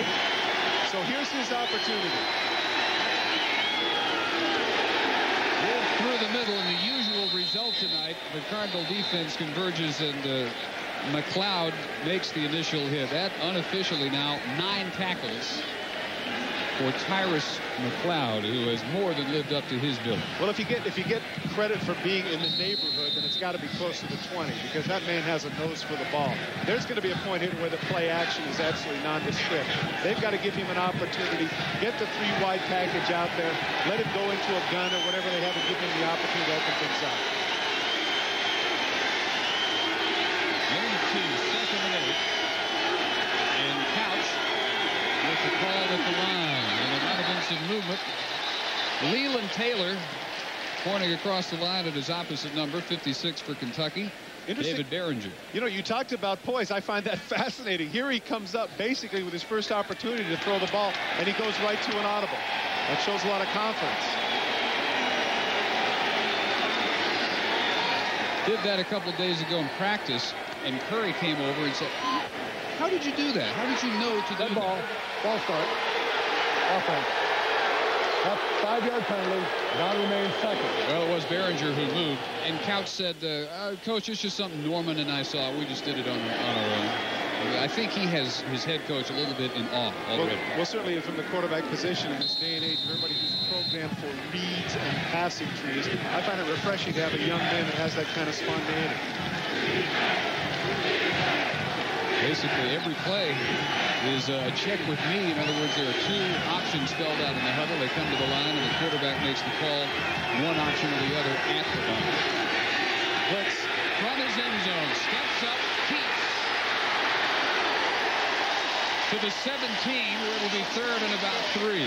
What was impressive to me is that I was not aware of the kind of speed that he has. You figured at 6'5", 230 pounds, you're talking about a guy who basically is a guy who's a drop back kind of guy. The blitz comes, he avoids it, good sense here, cuts upfield. He shows some pretty good speed here. And once again, they're going to have to teach him it's a combination slide and lower your shoulder there. He's somebody that is very valuable to this program. He needs to get down and do the Maury Wills thing. 3rd and 3 wideouts. At the option pitch goes to McClure. First, you heard helmet-to-helmet contact as McLaurin greeted John Fuqua, the strong safety. But McLaurin wins the matchup, and it's enough for the first. This is evidently why I'm not an offensive coordinator. Your quarterback's 6'5", 230, thrown for 12,000 yards in high school. What do you do on 3rd and 3? Option? I don't get it, but it worked. So few things have worked for them tonight. Finally, a call they like. Down 17, but a long way to go. Just over 11 minutes in the 3rd quarter. And Couch's appearance really electrifying the crowd, which had gotten progressively more disgusting. That was first official sack of Hurley. Gets away and throws it away. Wow. There's the difference. You pointed out earlier to the fact that maybe the initial hits are not going to be such a problem for Couch. Billy Jack Haskins, 6'1", 190. This man, 6'5", 230. Comes in completely unblocked, so what does he do? He's able to shake off the tackle of Kendrick Golston, their leading sacker last year with 8, and throw the ball away. Even though he has yet to make a big play, he's shown a little bit of poise here in this series. He's had an effect on the crowd. See if he can have the same type of effect on his teammates. And get a little more protection, perhaps. Open receiver or team. Audibling at the line of scrimmage again. Guns, that one intended for Yeast, but 5 white jerseys were in the neighborhood. Once again, though, there's a situation of miscommunication on the part of the wideout. He threw the ball right between the 2 white shirts. Yeast needs to come back to the ball. He can't sit there and expect the quarterback to deliver the ball through white shirts. Take a look to the left of your screen. Yeast needs to come back to this ball. This ball is thrown between the 2 white shirts right there. That's where he's supposed to be. Instead, he stays out beyond the hash and gives him that look like, well, what's the deal? Well, the deal is he's got to be there. Jack Haskins watching from the sideline for the first time. As Couch surveys 3rd and 10. Very little time. He makes the catch, needs a block, can't get it. Well, the reactions of the Cardinal defenders are just remarkable. Ramon Bryan came out from his middle linebacker to make that tackle. And you'd have to say, impressive. Nonetheless, interesting that here's Tim Couch coming to the sidelines, getting a standing ovation for 1 first down. I tell you what, his future's got to be, his future is bright, boy. Wait till they actually score. Yeah. This falls under the heading, if you're a comic, this is what you call a nice move. Burnley House tonight. Picked up by Clark. And driven down where he averted disaster originally at the 26. 48-yard kick by Jimmy Carter. 9:54 to go, 3rd quarter. Now batting, Ken Griffey Jr. Oh, boy, Griffey takes a close one. I feel a lot of love in the park today. What makes Ken Griffey so sweet? You know, you should smile more. It's got to be the sweet-tasted cereal, Honey Frosted Wheaties. Frosted Flakes kicked with Wheaties energy for a grand slam taste. Hey!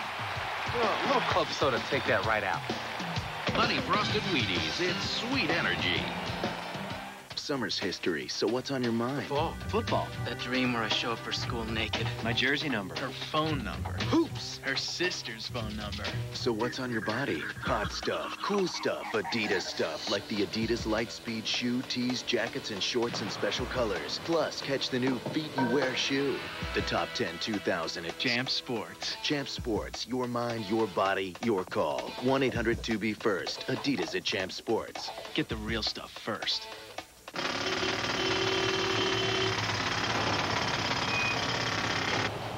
Come on, move the car. Hey, move the car. Hey, what is wrong with you? Move the...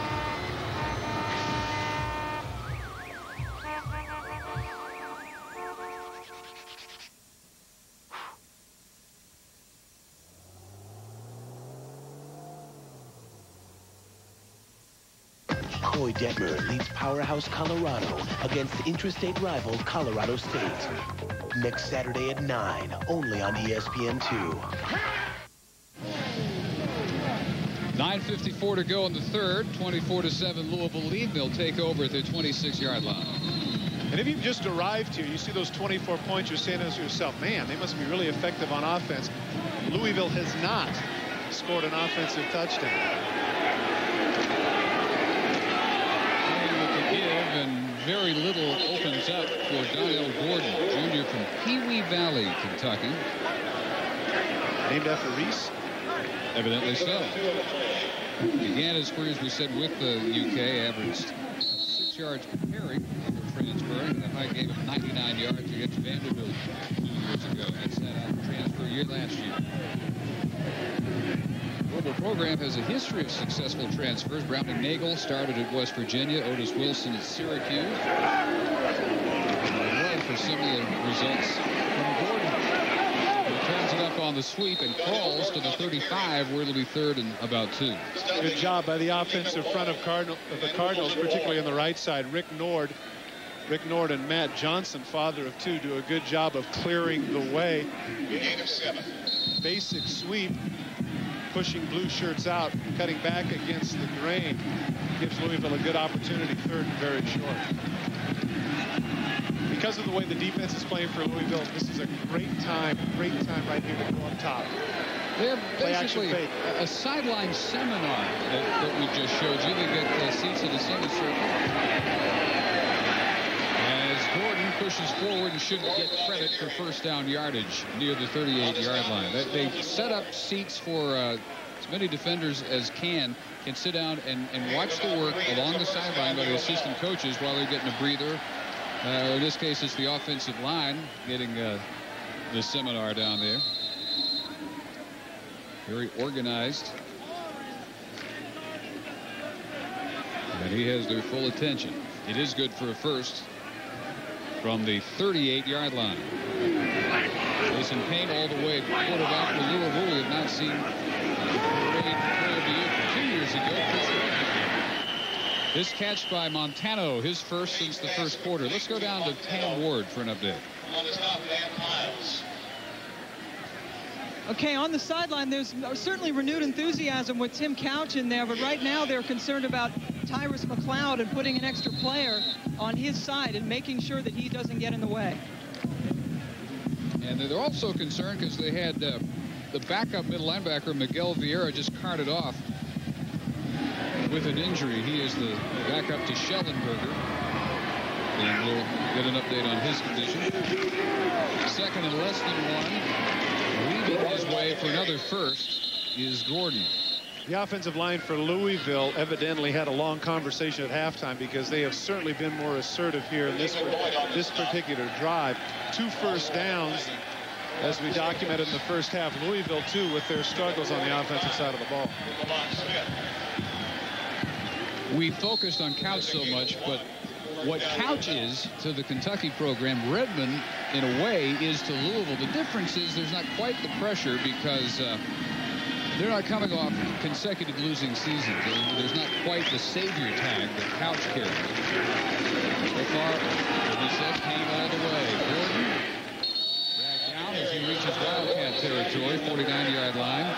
Jeff Tanner made the tackle. Well, I think the other thing, too, that's certainly an advantage for Payne is knowing that even if you foul up, you've got a defense at this point resembling the steel curtain of the 70s. I mean, they just, you know, he knows that he's not somebody that the entire onus of the success of the team is on his shoulders. Redmond played at Louisville Male High School, led them to a state title as a junior and an 11-1 record as a senior. And then his travels began. He originally signed with Illinois. Gordon bounces off the first hit, then scored back at his own 48-yard line. Redmond left Louisville, as we said, expecting to join the Illini, but when assistant coach Greg Landry was fired, that ended his thoughts of going to Illinois. He briefly committed to Oklahoma because Howard Schnellenberger had, by that point, left U of L and headed to OU, and then reconsidered again and decided to become a third-generation Card. His grandfather and his father, Bob, both played at Louisville. Bob played for ESPN's own Lee Corso, in fact, at U of L. And that's why I find that entertaining, because I would have thought third generation he'd done a lot for this university. 3rd and 10. Pressure by Mark Jacobs forces the quick incompletion. Unfortunately for him in that situation, Donnell Gordon was close enough so that the official looked up and saw that it was not intentional grounding, even though it was clear that Payne was throwing that ball away. And on again comes Forsyth, who has had a heck of a night, almost 48 yards per kick.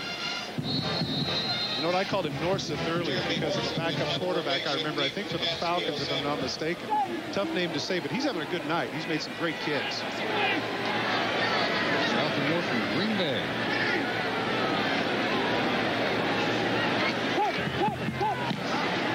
Nice kicking. Hangs up another beauty. Sanford lets it go into the end zone. Great bluff on the part of Sanford. Had all of those Louisville Cardinals in front of him. 52-yard effort by Forsyth.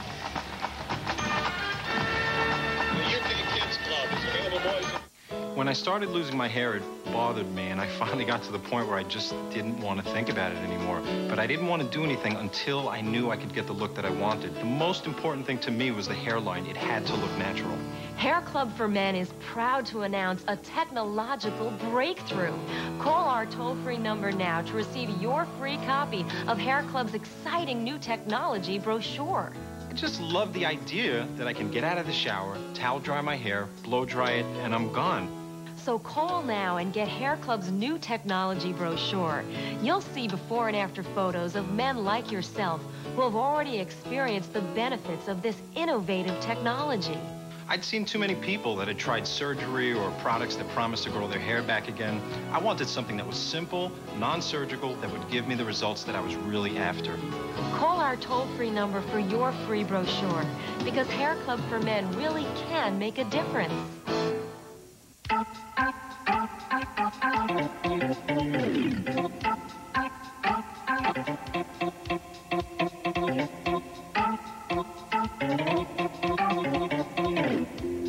Soon you'll be able to know immediately if statements like these are true.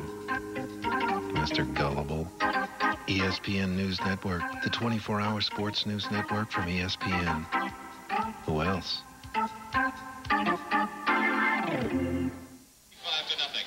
All right, what did Tim Couch do to win that National Player of the Year award from Parade Magazine? Well, he showed touch. He showed a powerful gun when needed for Leslie County High School in Kentucky. Tremendous accuracy as well, and he's on for his second series as a Kentucky Wildcat, taking over after the touchback with 5:35 to go in the third quarter. Trailing 24-7. 3 wideouts, but they run the option again. And the pitch goes to Raymond McLaurin.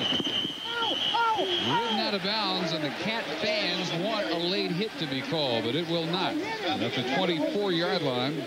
One thing that I do like that Kentucky is doing here, Dave, is that they have gone with a 3 wide receiver set. I think that's where he's most comfortable. You showed that high school footage. Basically, the kind of offense that he ran was a Florida State offense, i.e. he's in the gun a lot, moves around, gets to see the field. I like the fact that they've at least put out 3 wides for him to take the opportunity to throw. McLaurin gets 5, 2nd and 5.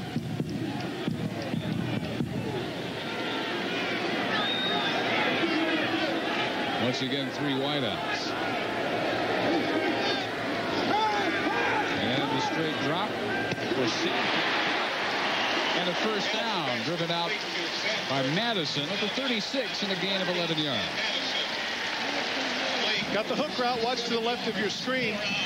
Because he gets the 5-step drop. He's looking at where he's going, settles down. A good route on the part of Sanford. He cuts outside right in front of Madison for the first down.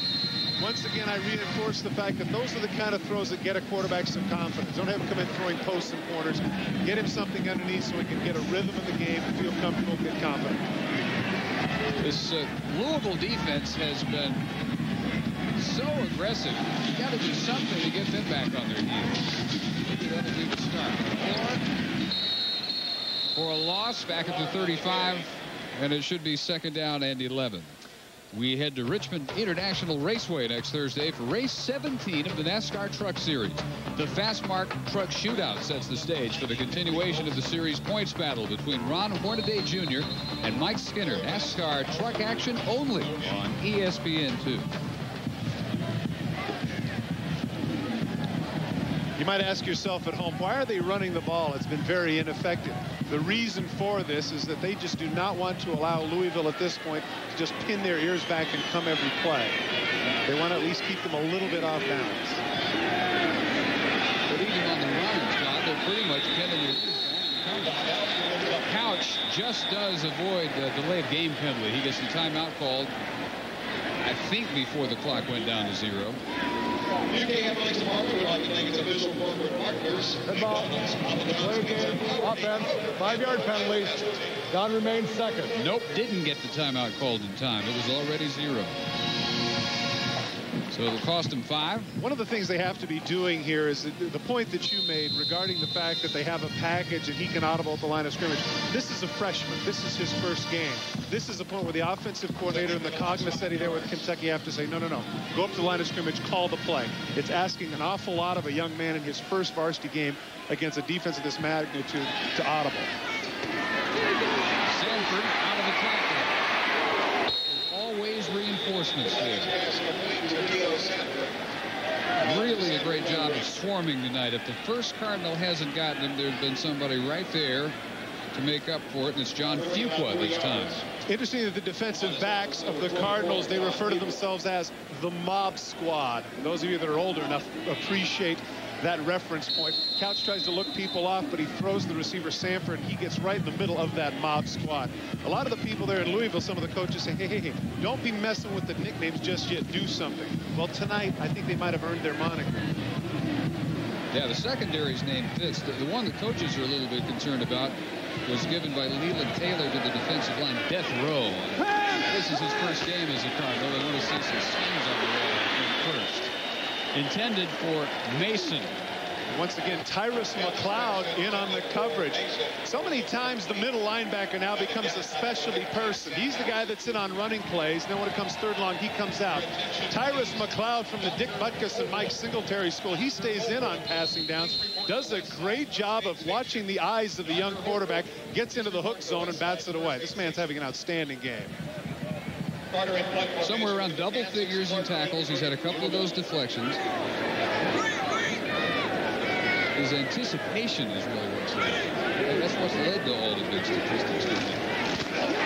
Heavy pressure, and Carter gets off one of his better efforts in the night. He goes nowhere.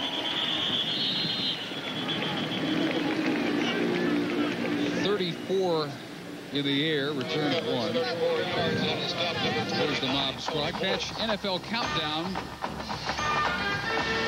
And right after we're done tonight, we've got Boston College and Hawaii from Honolulu. That's where I was last year. Happened to be in Honolulu. Had Texas and Hawaii. Delay a game. A very long game, but a great place to be. I would imagine. You feel, though, that it's in August, the wasted trip to Hawaii. December would be I wouldn't turn it down. Better time. You don't turn it down. Absolutely right. Gordon driven back for a loss as the Kentucky defense starts to stand up. Let's check in with Mike Adams. Well, Dave, earlier today, Kansas State drew first blood in Big 12 conference play. Texas trying to do the same thing tonight against Missouri. That touchdown pass, James Brown to Derek Scott, the sophomore tight end. Longhorns lead at 7-3. Let me make a point here with regards to that particular quarterback, Mike. Everybody, and rightfully so, is talking about Werfel, Manning, et al. That man, if his shoulder is healthy, I genuinely believe can be of that caliber. I think he's going to be that Texas quarterback. Great escapability. All the Texas records last year with a badly injured shoulder. That one overthrown, intended for Gordon. Well covered. Payne ends up with face full of grass, and it'll be 3rd and 11. Now, you know, if the score wasn't 24-7, we could be talking about the same thing with regards to Redmond and Payne here. This young man has not had what you'd call a stellar evening, but thanks to his defense and special teams, the onus of success has not fallen upon his shoulders. He's been able to do what he's doing, and that's basically not make mistakes up to this point. 8 for 14, 30 yards. There's Redmond, has stood at the ready, but has yet to get into the game.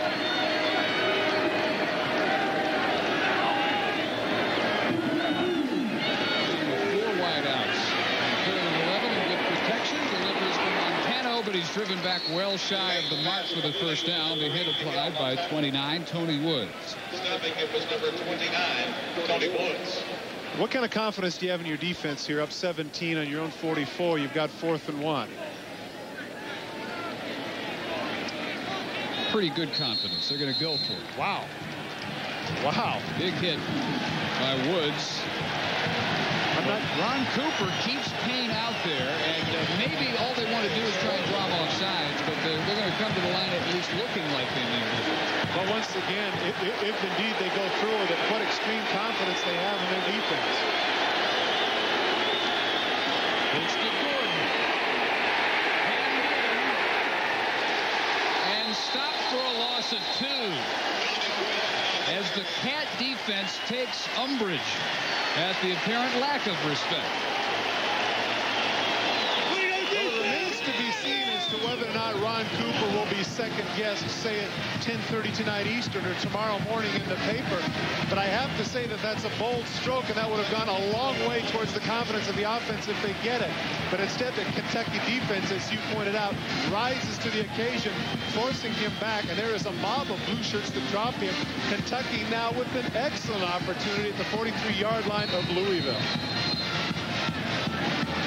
It's been the Cardinals who have won the field position game because of their special teams all night long, and finally the Cards turn it over in their end of the field. Couch has to call the timeout. Ouch.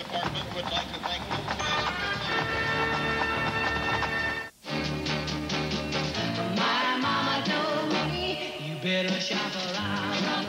Oh yeah, you better shop around. Oh yeah, you better shop around.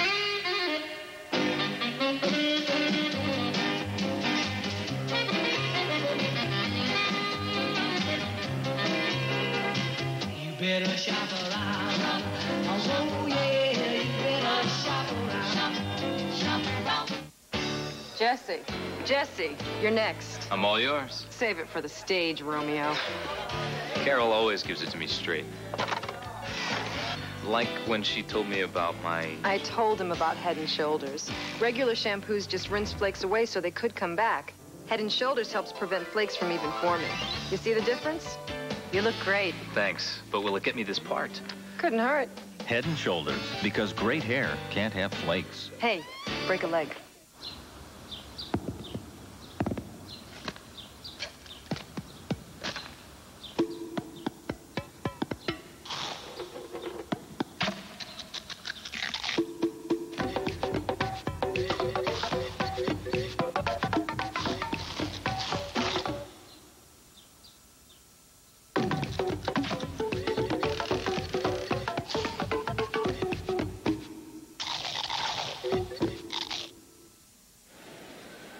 Couch had to call that timeout because his right guard, DeAnthony Honaker, was not on the field in time to take part in the play. Let's go down to Pam Ward on the sideline.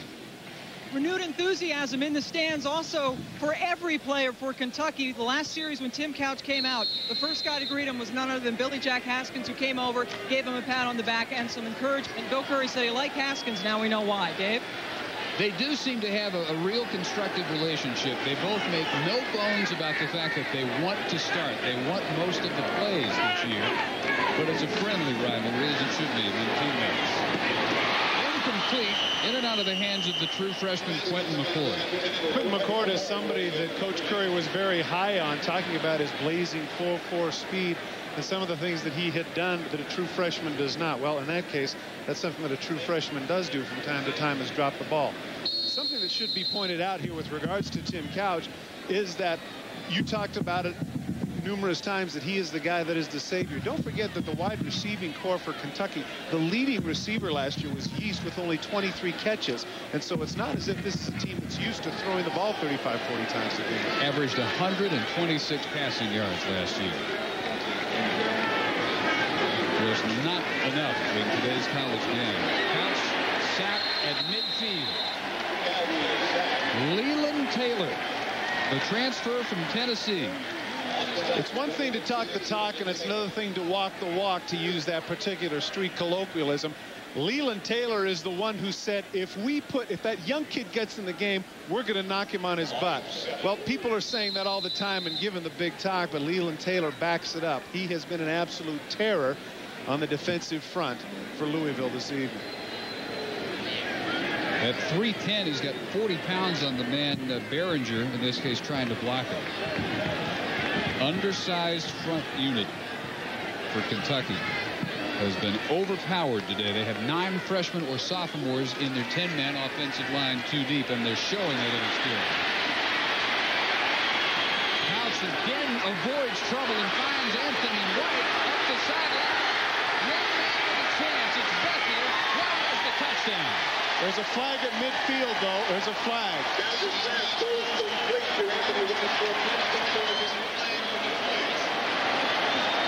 So the whole thing may come back. Where it was thrown, you wonder if it's going to come back on holding. Well, here's the situation. It's an illegal man downfield, and in fairness to the offensive line, your quarterback is scrambling. He breaks contain. So you as the guard are saying, are you running? Are you staying? Are you running? Are you staying? And so you head upfield trying to get somebody to hit, and then all of a sudden the ball whistles past your shoulder, and you go, oh, nuts. I should have stayed. Well, that's a tough situation. Kind of a catch-22 if you're an offensive lineman. Ineligible downfield on the offense. 5-yard penalty, previous spot. Repeat, third down. Now as he breaks contain, now he rolls out. Take a look at the people in front of him. All you can see there are linemen, and of course he takes the shot by McLeod before he delivers the ball to White, and once again he picks up a block from McCord that enables him to go the distance. But as we say, because of Couch's spontaneity, one of the offensive linemen a little bit too anxious. Look at the poise. Once again, I'm impressed by the fact that at 6'5", 230 pounds, very mobile. You just don't get that kind of mobility and that kind of physical package very often. Thrown a little bit behind Norman Mason. Again, still excellent ability to move forward and throw the ball. But before we get too carried away with the quarterback, let's also point out the amazing confidence in this defense. They started this drive on the 43-yard line, and as a result of a sack and a penalty, they actually lost 12 yards on that particular drive. So once again, the Louisville defense after this game probably will be #1 in the NCAA again. Cooper wins that particular gamble, as Mason can't quite reach back enough to get it. On 4th and 22, Carter will kick yet again.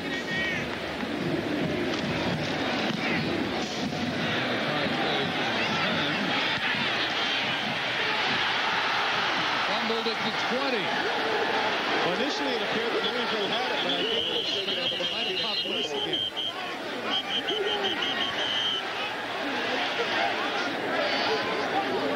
They say they have it. Wildcats say they have it.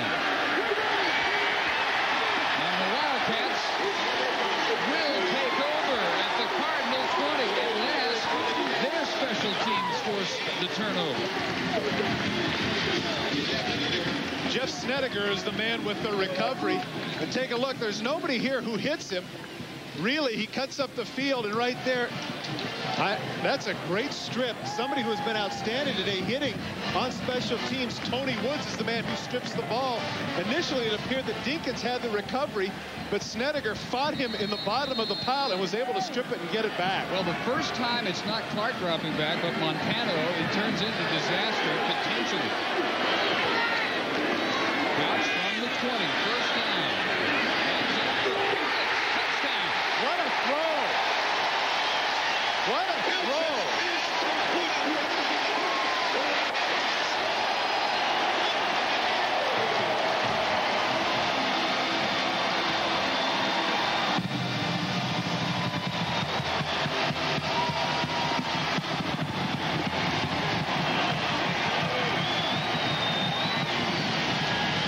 It's the old fake boot play where you roll to your left and come back and throw to the right. Not only do you have to have a good arm, but you got to have touch to throw that out and up route. Got to remember that one for a while, you figure. Johnson to add the extra point. Haskins in the hold, and the kick is good to end the third quarter with a major momentum change.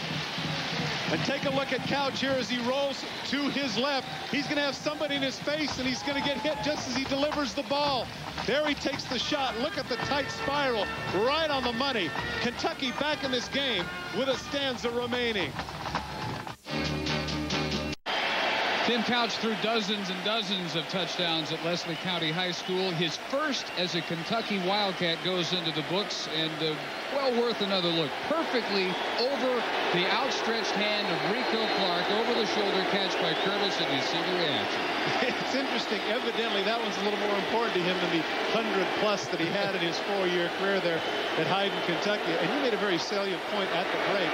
The way he is playing, and we're assuming will continue to play in the fourth quarter, maybe the whole concept of a quarterback controversy is long gone.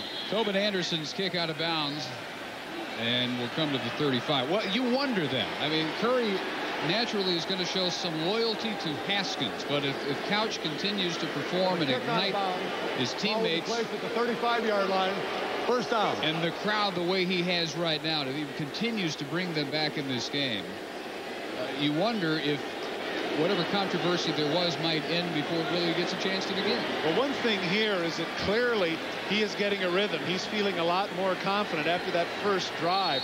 But Tobin Anderson made a big mistake here because now a lot of the momentum that they had was taken away by the kick out of bounds. Louisville in excellent field position now at the 35.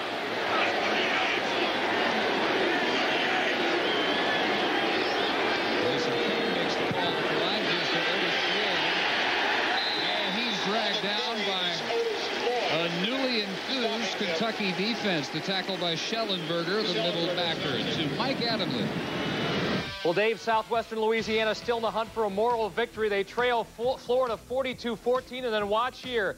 Jake Delhomme up top to Donald Richard. He beats that Gator defender and goes the distance to make the count 45-21. Steve Spurrier put Danny Werfel back in the game. It's getting close. Now, the question I would have to ask Mike Adamley, Mike, do you really believe in moral victories? What does that mean? You're going to have to explain that to me. Green barely past the original line of scrimmage, hit there by Van Hiles. Get a report from Van Hiles. And the sideline continuing to erupt. Now, we see it in the defense as well. And after the touchdown passes, you might expect everybody in blue just went absolutely crazy. And a big hug for Isaac Curtis. Tim Couch, his first, just a historical moment for him, and he knows it. It's just too bad that Isaac couldn't do like his dad and punctuate it with that over-the-shoulder spike he made famous. That's the beauty. I love that one. Now the pressure falls on this man right here. Louisville came out 2 plays in 1 yard. The way Couch is throwing, you certainly don't want to go 3 and out here. Otis Floyd for the first down. This is the very play that we have been talking about earlier. Twice he had his back out of the backfield, and because of the deep drops of the strong safety and the backers dumping the ball to the man on the flat and giving him a chance to run is something they should have tried earlier. Here you can see he gets great protection, rolls out, breaks out of the contain, finds in the flat. You can see the people that have to come up there, the strong safety and corner to make the tackle, but long after he had the first down. That's load coming at you, 210 pounds at a 4.3 speed. Otis Floyd brings to the party. 4.3, really? That's what they say. To me, that's cat speed. I can't understand that. At that size, really. Well, that too. Wow. One of the bigger plays by the Cardinal offense tonight. Sipping the crowd down a little bit. Playing with time. Play this time for Ivan Green, and another first down as he spins inside the Wildcat 40. Great play action fake on the part of Jason Payne. I think everybody assumed after the first down that they were just going to run it in again because that had been the MO up to this point. Payne with a good play action fake. Once again lofts the ball and gets away with it, but Green makes a nice catch. Good run after the catch to set them up now at the 37-yard line and take the crowd out of this game a little bit. Bragging rights, a leg up in recruiting. All on the line, the 3rd consecutive year after a 70-year layoff in Kentucky. And that's a touchdown. Runs too off into the wall, intercepted. What a catch. Van Hiles with a tremendous catch. Couch and the offense. This is a great job by the officials, and let me explain to you why. So many times you see in games, you'll see a wide receiver jump over the defender, make a catch, and they won't call interference. Every time a defender does it, it's called interference. In this case, Hiles with a tremendous play to set them up at the 32. To celebrate Best Buy's 30th anniversary, we considered hiring the 30 Flying Chihuahuas, or the 30 Bowling Buffoons, or the 30 Go-Go's on Pogos. But then we thought... And Anthony White with a pickup of 7 on first down. On the stop, number 57, Raymond Graham. Couch running the option. The pitch went to White at a gain of around 8 yards on first down. Kentucky averaging between 1 and 2 yards most of the night on their first down. This is a good opportunity for Tim Couch to hustle up to the line of scrimmage. They've got Louisville back on their heels. An interception when they hadn't counted on it. Trying to get them back a little bit. Get up to the line of scrimmage. Get the first downs. Expedite the process.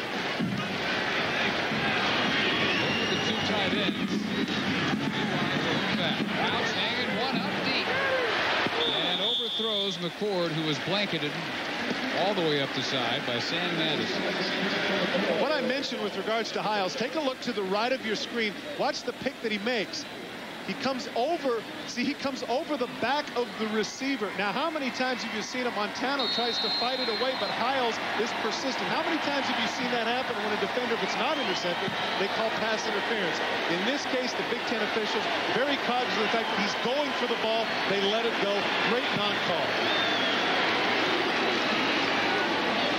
Option keeper, Couch does not quite get the first. And an interesting decision now for Curry, because they'll be about 2 feet short on fourth down.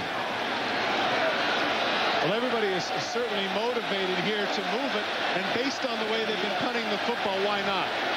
Why not? Absolutely. I think this, too, shows the fact that Bill Curry has to have a lot of confidence in his defense, because Louisville has not dented the end zone with their offense. So in 2.5 quarters with Haskins, 41 yards. Couch in less than 1 quarter was 52 yards. He goes for it with the sneak. It appears that the side judge here has given him a pretty generous spot. That's a good call. Once again, you got to say 6'5", 230. You'd think he could lean forward, but again, you've got Tyrus McLeod, who is an absolute stud bull middle backer, who knew exactly what was coming. Now, this doesn't even look close enough to measure. It doesn't. You know, the side judge closest to us appeared that he was out there at about the 47.5. Instead, they opted for the other measurement, and you're right. I think they're going to be short. They'll bring the chain out anyway. Just to demonstrate to the crowd. Yep, couple of feet shy. And that red section that you mentioned, 5,000 strong, all of a sudden the pom-poms come up and a little section of the stadium is very excited. You can't second guess that man, though, particularly in light of the fact that the offense was going and the defense, as we pointed out, has shut out Louisville here in the second half. Take a look at McLeod. There's the man who knifes in there. Along with his compatriots, they stop Kentucky cold. ESPN2's presentation of college football is brought to you by Best Buy, just the store you've been shopping for. Record crowd, 59,384, Commonwealth Stadium in Lexington. Dave Barnett, Todd Christensen, Pam Ward. 11:55 to go. You can't say the game anymore. Cardinals after the defensive stand. See Payne keep for first and more. Jason Payne is inside the 10-yard line. First and goal, Louisville. Kentucky opts to go with the blitz in that situation, and they pay for it. They lose contain. Payne gets outside, gets a great block downfield by wide receiver Bates. Take a look at the bottom of your screen. You're going to see the blitz. Here comes from the inside. Now he breaks contain, and there's nobody there. The blitz on the part of Ali. And take a look at Bates's block right here to get him some extra yardage. There he is, out of bounds here, right at the 10-yard line. And all of a sudden, 54,000 faithful act as if they have laryngitis. That's 32 yards on the keeper by Payne. That's their largest game in scrimmage tonight. By a long way. Pitch to Floyd. Turn back inside and down to maybe inside the 70-yard line. Good piece of defense there by Ali. He's the one that lost contain on the last play. This time he takes on the block, forces the play inside. Good play by Ali, number 22.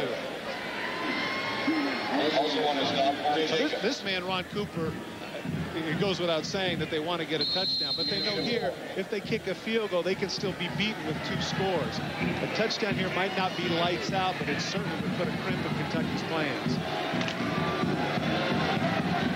We'll see how aggressive the call is here on second from the 6-yard line, goal to go. Offset eye. Payne still with it. Waylaid at the 5. Theo Wilson comes up from free safety for the hit. That play has to go a little bit quicker. Payne holds the ball far too long. Here's the great fake. Okay, now turn and you throw the ball to the fullback. Now. Instead he drifts out, and once again with the lob toss, that soft toss enables the defenders to come up and make the hit. Absolute whack on that fullback. Good hit by Wilson. That little delay gave Wilson 2 extra strides toward the ball. Exactly right. So 3rd and goal for the 4. I love a quarterback draw here. Payne and swarmed at the run just when he needed to just lean forward and extend the ball past the goal line. He's surrounded by blue, all 3 linebackers. Well, this is no-brainer here. Clearly they're going to go for it, because even if they don't get it, that forces Couch and company to go 99 yards. So there really isn't a decision here with regards to Louisville. Take a look at the delay underneath. Payne does a good job looking to his left. Now he gets the ball in here. You would have thought that Floyd's strong enough just to lean forward, but Schellenberger and Ali do a great job of pushing him away from the goal line. He's not there. He doesn't see it. Good call by the official. Now some personnel changes for Kentucky. The Cardinals came to the line ready to go, and the officials blew the whistle and said, no, we're not ready for your game. Wilson's come out. Tremaine Martin, his backup is in, and Ben Bird, an extra lineman, is in. I was about to say here, because of the way they're bunched up and because the play action, at least wide, has been so effective, if they were to bootleg here, I think Payne could walk into the end zone. From inside the 1, Floyd leaps, flips, scores.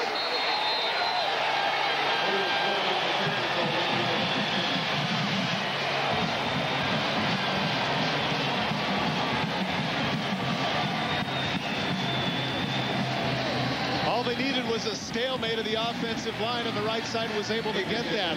Floyd showing the vertical leap, but give credit to the Cardinal offensive line there. Look at that lead blocker. That's Leland Taylor, normally defensive tackle, 56. He comes in with his 310 pounds, and Floyd's in. Little two-way action by Ron Cooper. Akers for the extra point, and the Cardinals just wraps it up with 9 minutes and 39 seconds. They have their largest lead on the score by Otis Floyd up and over the top.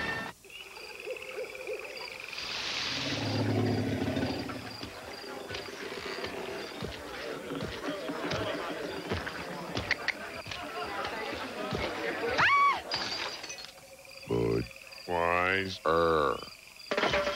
All right, we're jamming. I wanna jam it with you. We're jamming, and I hope you like jamming too. I'll stop the world and melt with you. You've seen the difference, and it's getting better all the time. I'll stop the world and melt with you.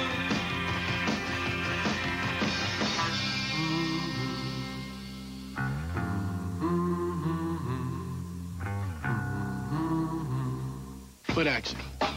When I first got to camp, I had so much foot action, Coach didn't know what to do with me. And then one day, it just hit him. Coach, you all right?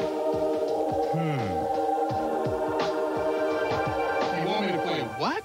Foot action's also where to get Nike shoes and stuff you wear when you're doing whatever. Cordell, get in there and punt. For every action, there's foot action.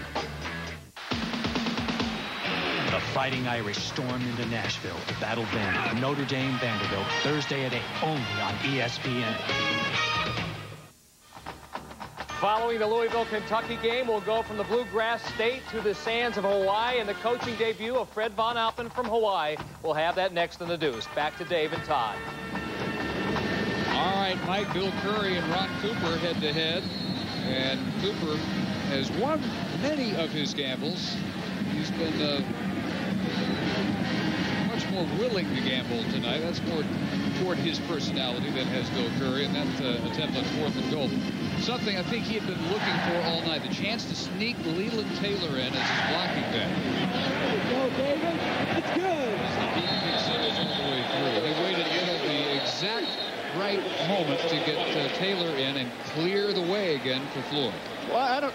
This, as I pointed out, may not have been that big of a gamble, but take a look at the block by Taylor.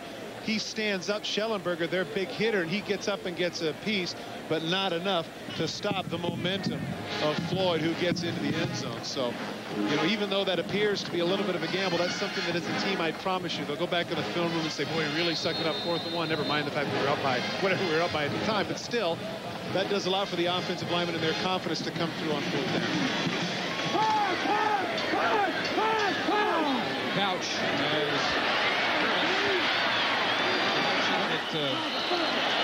clipped for a touchdown last time Kentucky had the ball. Appeared to bobble it as he neared the 40, but it's a first down at the 38. Rice Lockett on the tackle. 31-14, 2 block punts by Tony Esters, leading to 10 points for Louisville in the first half. Fumble return by Rico Clark for 7. Interception return by Sam Madison for 7. Couch had it going for Kentucky, although the statistics don't really sparkle. They don't tell us where the effect he's had in this game. Well, he's now 5 for 11 for 50 protect this one. A lot of options for him. Right bobbles. It's out of the initial tackle attempt by Fuqua and driven out near the 40. This is in no way meant to be critical, but I have to point out here, now down 17 with basically 9 minutes remaining in the game, this I don't understand. If you're going to get back in the game, you need to throw the ball, and this can do the only thing this can do is help this young man to give him the chance to fade back and throw now every down, and they have an outside shot at getting back in the game. So it serves a twofold purpose to let this man throw, not be running options or handing off at this point. Passing down on 2nd and 9. And the passing set. East right with Fuller left. Couch for East. They gunned it right into his midsection, and he couldn't hang on. And that's a great throw. He takes the drop back, looks left, gets the free safety out of the middle, and delivers the ball to Yeast. And even though that would have been a difficult catch, certainly that's very catchable. You're right. There's the ball right there. Pretty good coverage. Good coverage on the part of Madison, but still, as you pointed out, I think that's one that could have been caught. And Madison limping toward the sideline. He has been every bit as billed today, too. Preseason All-America. He moved to within 5 of the all-time interception lead in Louisville football history tonight. 3rd and 9 for Couch. East hangs on this time and then separated by Bethel, and it's an incompletion. Rice Lockett ready to jump on it after the huge hit by Bethel. Curious throw there. Even if he catches the ball, it's certainly not going to be a first down. You're right. Bethel came out and just pulverized him. The official on top of it, that's not a fumble. It's an incompletion. Madison getting some attention. Cooper says his secondary has the proper combination of cockiness and amnesia. You got to have both, don't you? You do. The belief that if you're beaten, it never really happened, and certainly it's not going to happen again to you. Rico Clark has had a big night. Flags as Clark is dropped at the 18. Well, actually, he clips the man into him. Lamont Smith makes the tackle. He gets clipped into the tackle, and so they'll tack on the penalty to the loss.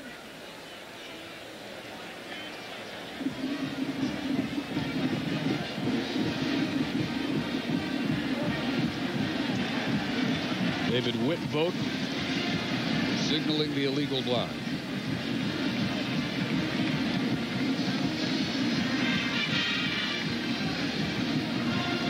During the run back. Pushing it back by the receiving team. Half the distance to the goal line. First down.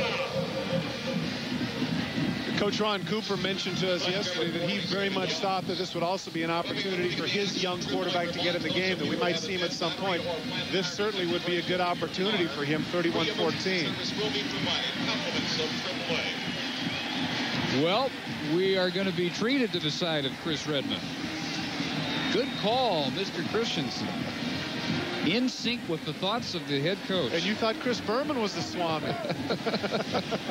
He is. He's the Swami. Chris Redmond, redshirt freshman, hometown hero, who garnered the same award nationally 2 years ago that Couch won last year. Parade Player of the Year, 6'3", 208. 57 touchdown passes his senior year, 1994. But his cadence is different than Jason Payne's, as we saw right there. Very first play, both the left tackle and left guard on the counter trade trying to pull a little bit early, anticipating a different rhythm. Steve Masetic, weak side tackle, appeared to be the guilty party. Prior to the snap, false start, offense. Half the distance to the goal line. Here's the comparison, and the numbers are just mind-boggling. For 1 year, 42 touchdowns, only 17 interceptions last year for Couch, and Redmond, as we said, with the record 57 touchdowns and only 15 interceptions 2 years ago. Those are the kind of numbers that you see either in 8-man football or arena football. I mean, really, those boggle the mind. Or for a career. Yeah, right. Not just a season. Exactly.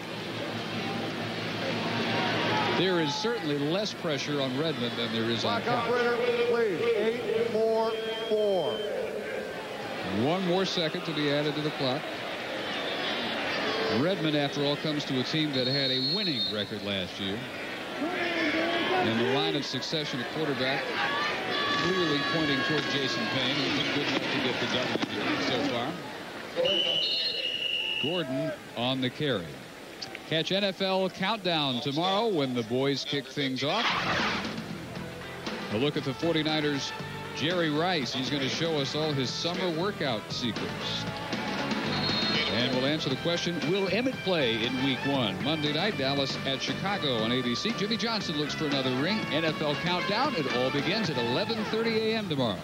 And we hope you can join us. I can guarantee you that Jerry Rice will show you just enough of what he does. He's not going to give away everything. Redmond off the play action. Incomplete. Intended for Gary Crowley, the tight end. Pats were hoping that was a catch and a fumble, but he never had possession. Crowley, a converted linebacker. Good play action fake by Redmond, but once again, trying to get the ball to the tight end early. Having run that play once or twice, I can tell you that if you wait too long on the crossing route, you run right into the linebacker, and that's the result.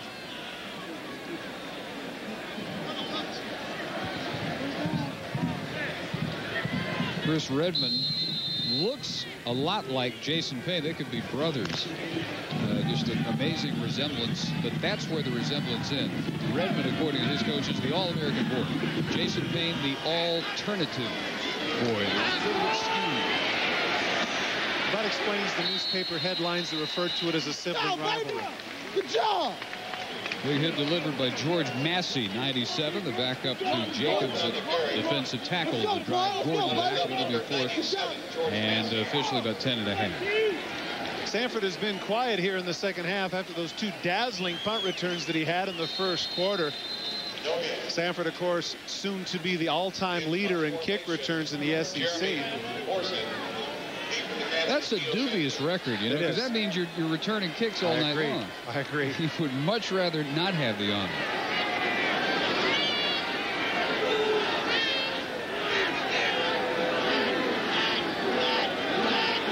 Well, the play clock down to 1.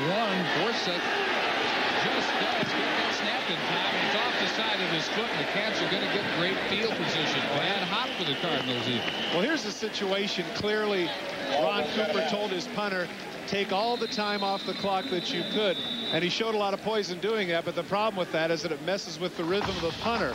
And as a result of messing with the rhythm of the punter, he has a terrible punt that's going to be inside the 35 when we return.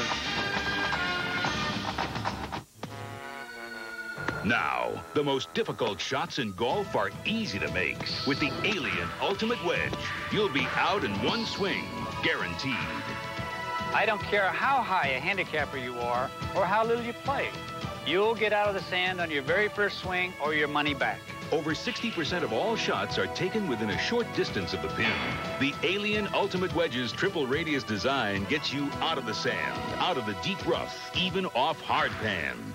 You don't need a new swing, a new stance, or a sports psychologist. All you need to get on the green is the Alien Ultimate Wedge. Call now for your free video and brochure and find out how you can get this revolutionary club in your bag. If you live for golf and want to save strokes, pick up the phone right now and order your Alien Wedge. I guarantee you, you'll be glad you did. The Alien Ultimate Wedge. There's a long one. One swing, and you're out of there. Right on it. All right. Guaranteed. My mama told me you better shop around. Oh, yeah, you better shop around. Oh, yeah, you better shop around.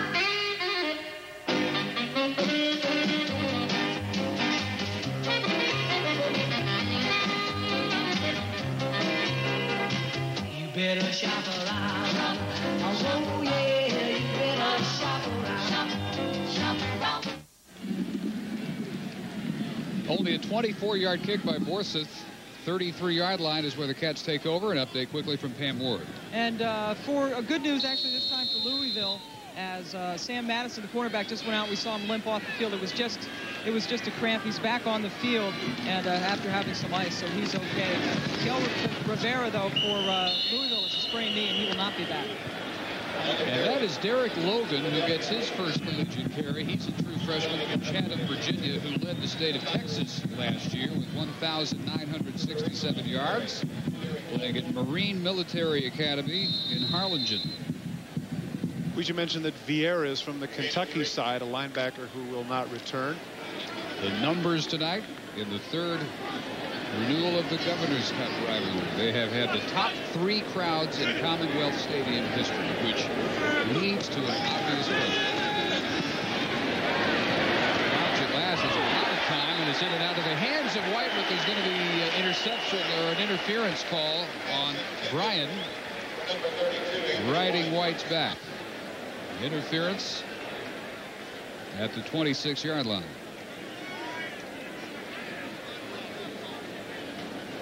Pass interference, defense, spot foul, automatic first down. Once again, Couch showing some poise, buying time in the pocket. They opted not to go with the blitz this time, and that enabled him to move around a little bit, trying to get the ball underneath. Even though he wasn't able to get it, he does get the gift yards on the penalty. Think of him buying time as he moves to his left. This is really something that you can't teach. Now he tries right there. You can see clearly interference.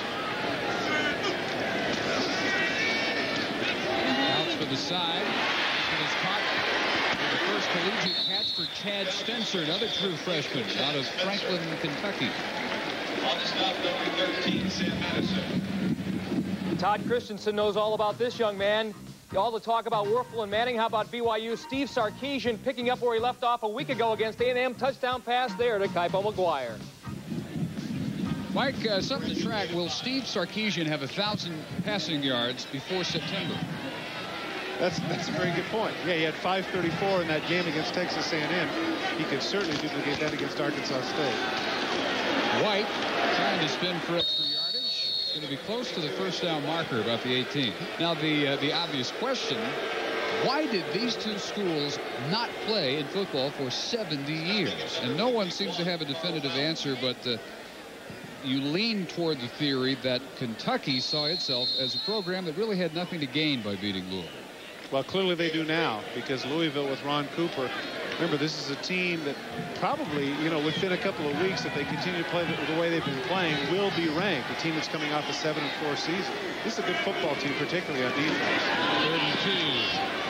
Couch hands it up. And incomplete. Madison, as usual, blanketing his man, Kevin Coleman, of 19. Here's something that I don't understand. Again, you know, Kentucky wants to do what they want to do in terms of offense, but this is not the guy that you throw against. This is the guy who's an All-American corner.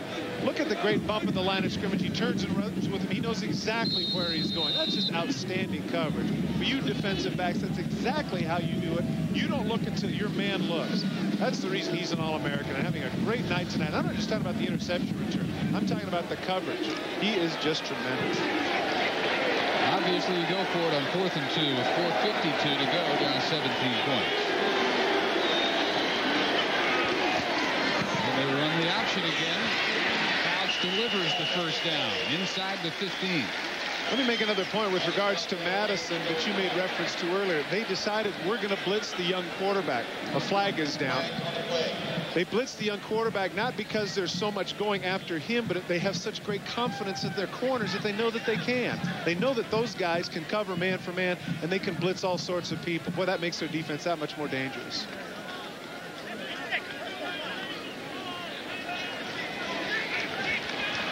Dead ball. Personal foul. Defense. Half the distance to the goal line. Automatic first down. Don't forget, just as soon as we complete business here in Lexington, Boston College at Hawaii coming up next here on ESPN2. We'll join Charlie Steiner and Rodney Gilmore from Aloha Stadium.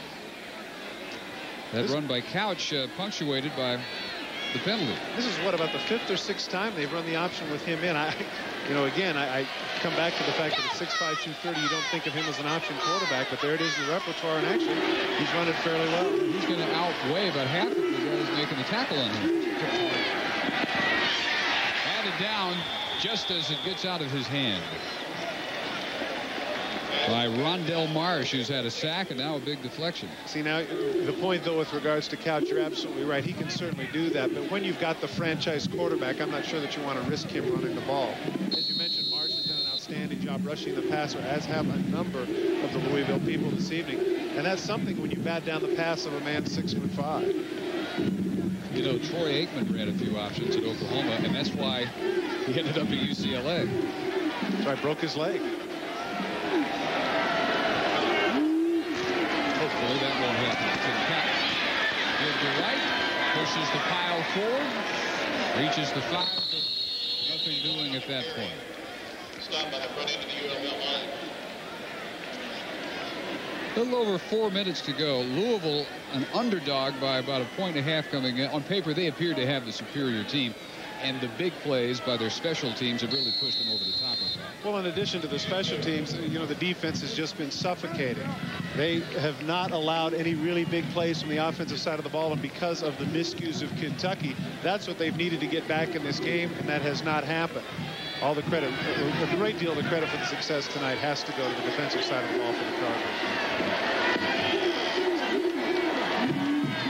Third and goal. Action left again. White.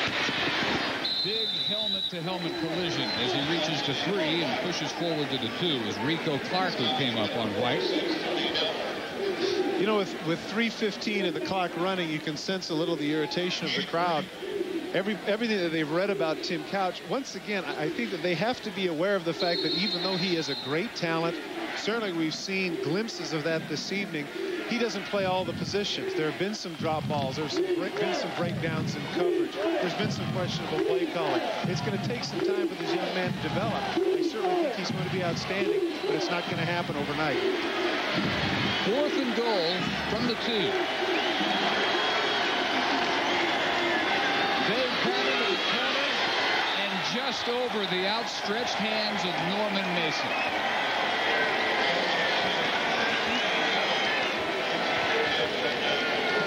Once again, timing is a factor. When you don't run with the first unit in practice, a lot of times you can't have the same cohesion with the receivers that you do on the second squad. Take a look. He actually has it beat to the outside. He throws it over the correct shoulder, but he throws it just a little bit too far. If he brings that back a little bit, he has a touchdown. He did have Madison beat. Couch isn't very happy with himself. He knows that that wasn't his best throw. That's about as close as anybody's come to beating Sam Madison tonight. That's right. numbers don't look that pretty, but he had a major impact when he initially entered this game. On the crowd and then on his team, but the happy folks tonight are all wearing red. All 5,000 have made a 70-mile trip from Louisville. Just the best. They are poised to win the Governor's Cup for the second year in a row. Jason Payne back in for a series of quarterback. He gave it to Gordon. Louisville entered this first Conference USA race as the consensus number 2 pick behind Cincinnati, but look what happened. In the first ever Conference USA battle, Tulane, a huge upset at Cincinnati, 34-14. And tonight's Cardinal performance should stand them. I'll stop the world and melt with you. You've seen the difference and it's getting better all the time. I'll stop the world and melt with you.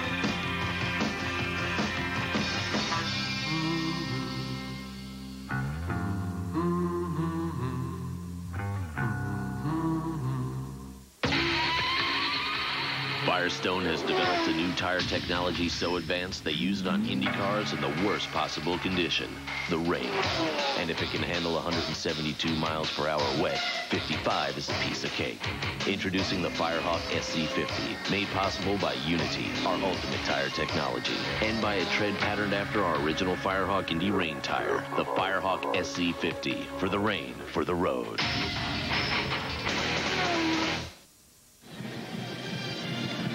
31-14. BC Hawaii coming up next. 2:32 to go here. Down we go to Pam Ward. The game just about over here, and the Louisville players, the last time they came off after that change of possession, quite a few of them looked up at the blue-clad Kentucky crowd and started waving bye-bye and saying, see you at basketball season. So they're already looking for the next part of the rivalry.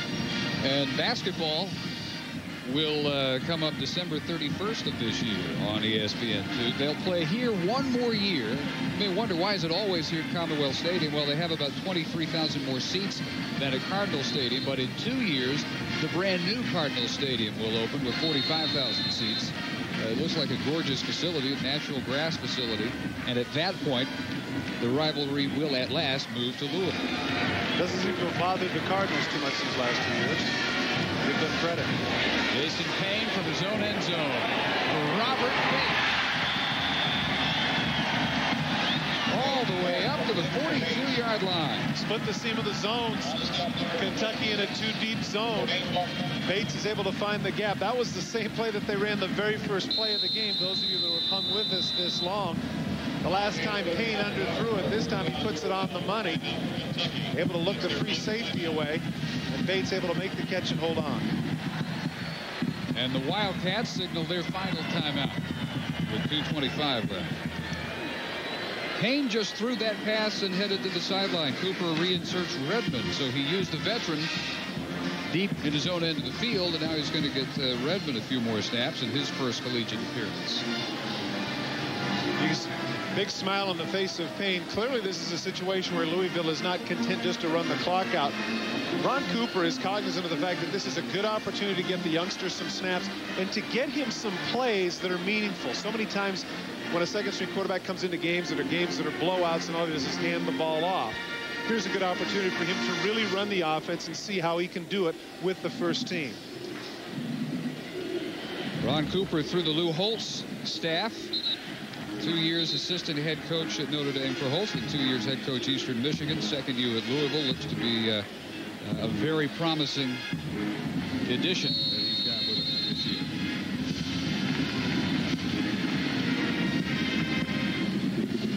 Hoping for the third straight winning season. The last time they won 4 consecutive, which they will do tonight. They won their last 3 last year. Been a while. Many years. That one intended for Bates, but incomplete. Let's again check into the studio with Mike Adams.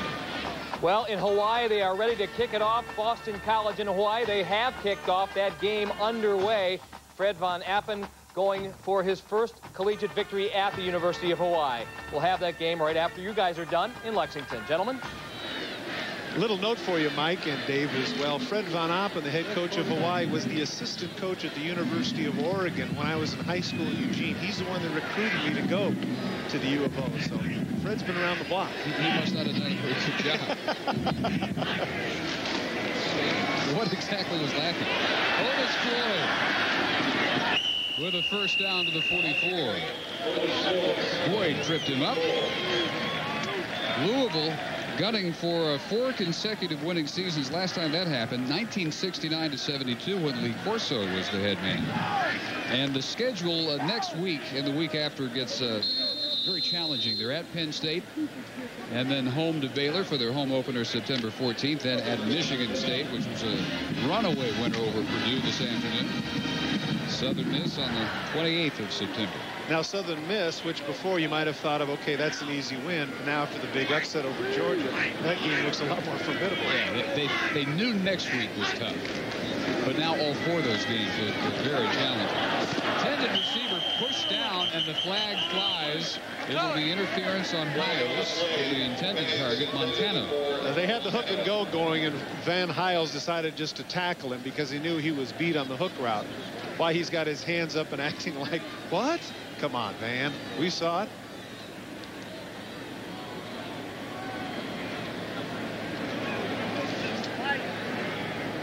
Holding defense. 10-yard penalty, previous spot. Automatic first down. Come on.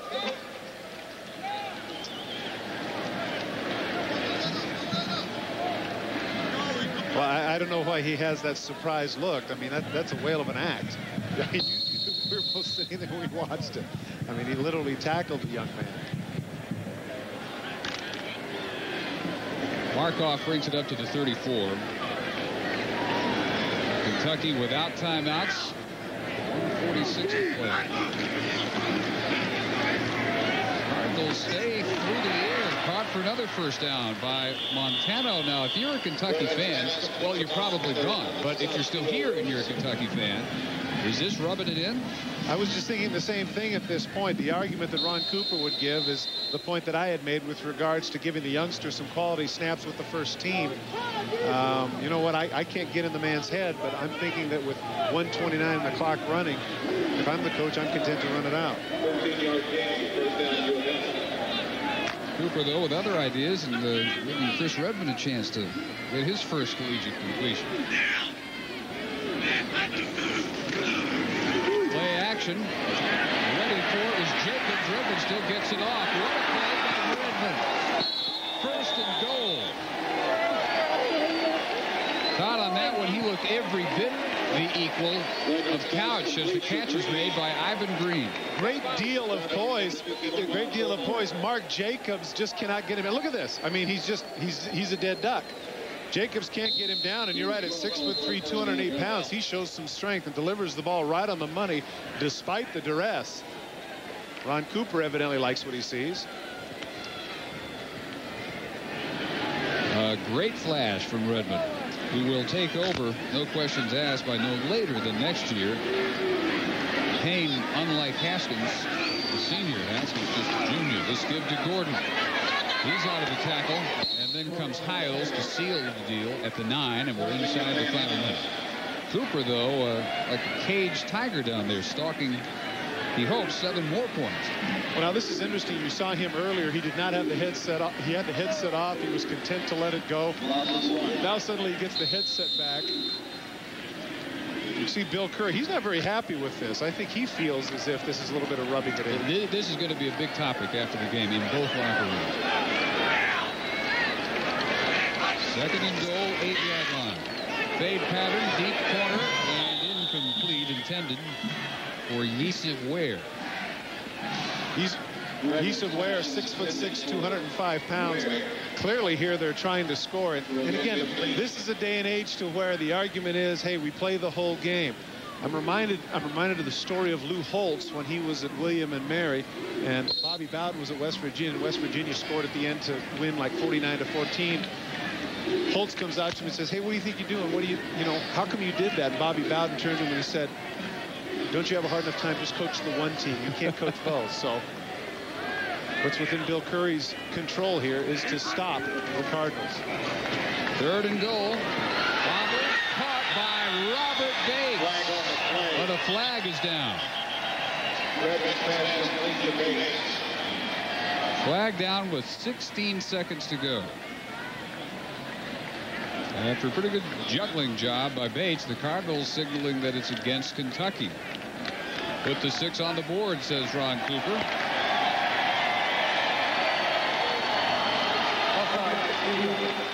Touchdown is good. Penalty is good. Touchdown Bates. Here's the argument, and we've talked about it.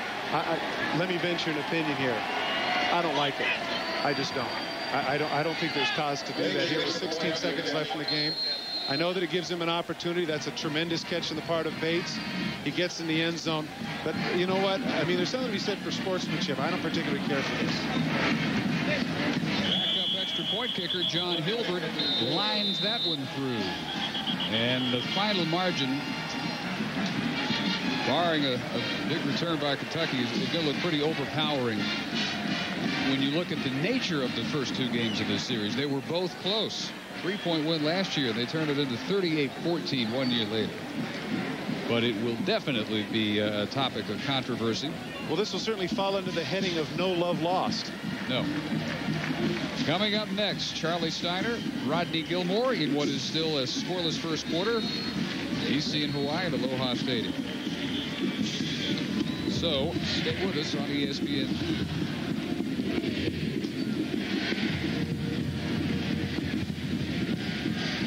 Well, another topic, no doubt, will heat up, and that is the job pressure on Bill Curry. He's not helping himself tonight, but all summer long he said, you know, everybody asks me that, and I really and truly don't think about it, because for 30 years there's been pressure on me. I was a 20th round pick by the Green Bay Packers that were about to win 3 straight championships.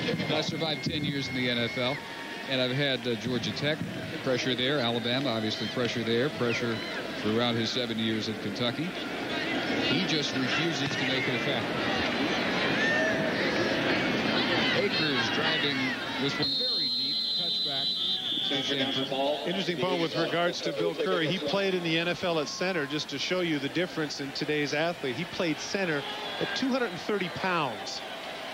He is somebody that, as you say, overcame an awful lot of odds to have the success that he has had at this point. I have a lot of respect for him. I like his approach to things, and his is a genuine concern for the student athlete. And undisputed academic leadership among all the SEC football programs. Hoping they can turn that into on-the-field success this year. Not a good start for them tonight. Couch, that one's caught on the rebound by Coleman. Kevin Coleman, with 7 seconds to go, reaches the 46. Right through the hands of the defender. Good concentration on the part of Coleman. Those are the kind that you see dropped often because the attention gets lost when you see that white shirt flash in front of you. Coleman does a great job with his concentration on the ball. 7 yards, first down Kentucky. Party's about to begin on that side. Hardly anyone in red has left. The only jam-packed corner of this stadium is that Louisville side. All 5,000.